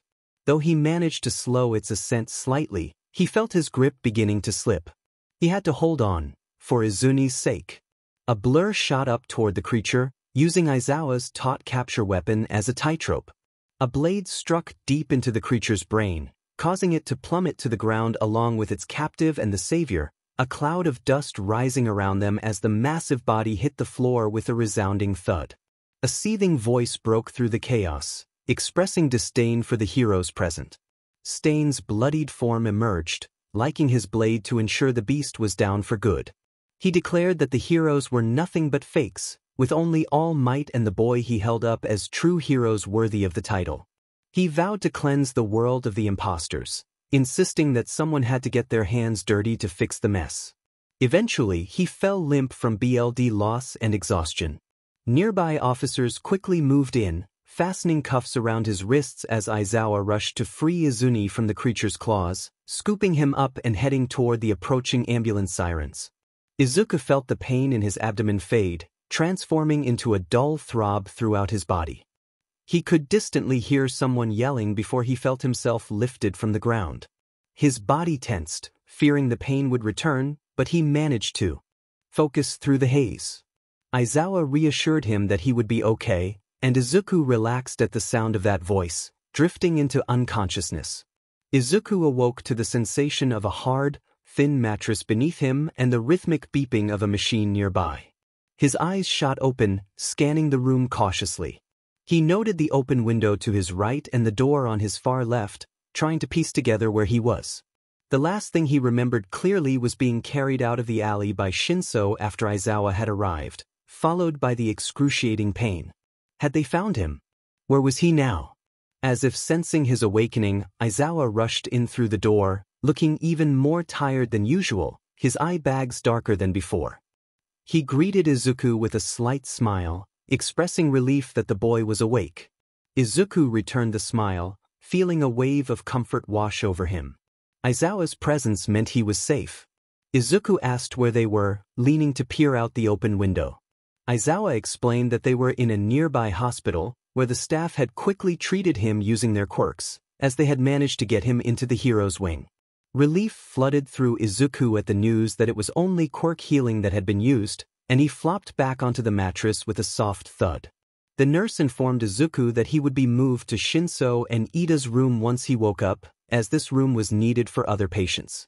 Aizawa raised an eyebrow and asked if he wanted him to get a nurse or if he preferred to go by himself. Izuku smiled and confidently said he could manage on his own.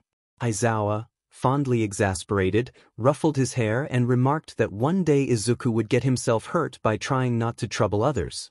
Izuku playfully stuck his tongue out before carefully swinging his legs over the side of the bed. Aizawa quickly moved to support him, wrapping an arm around his shoulders as he helped him stand. Once upright, Izuku looked at Aizawa, waiting for him to let go, but Aizawa shook his head, refusing to budge.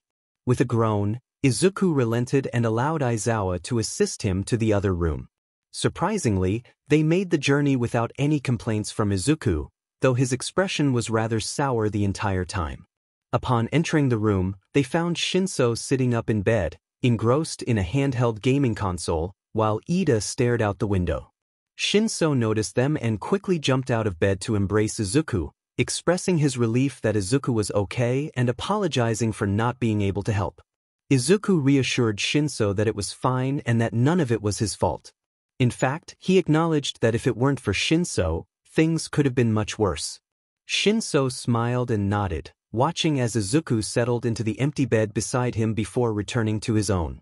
Aizawa took this as his cue to leave the room, allowing the three friends to talk. Izuku turned to Ida and asked if he was doing okay. Ida replied that he was fine, still gazing out the window. After a moment of silence, Ida's voice broke through, sounding strained as he apologized for their involvement in the situation, taking full responsibility. He expressed his regret for not approaching them sooner and hoped they could forgive him. Izuku smiled softly and assured Ida that he was already forgiven, emphasizing that they could always talk about anything as friends. He asked Ida to promise not to act recklessly again and to come to him first next time. Ida solemnly agreed, his teary smile reflecting his gratitude.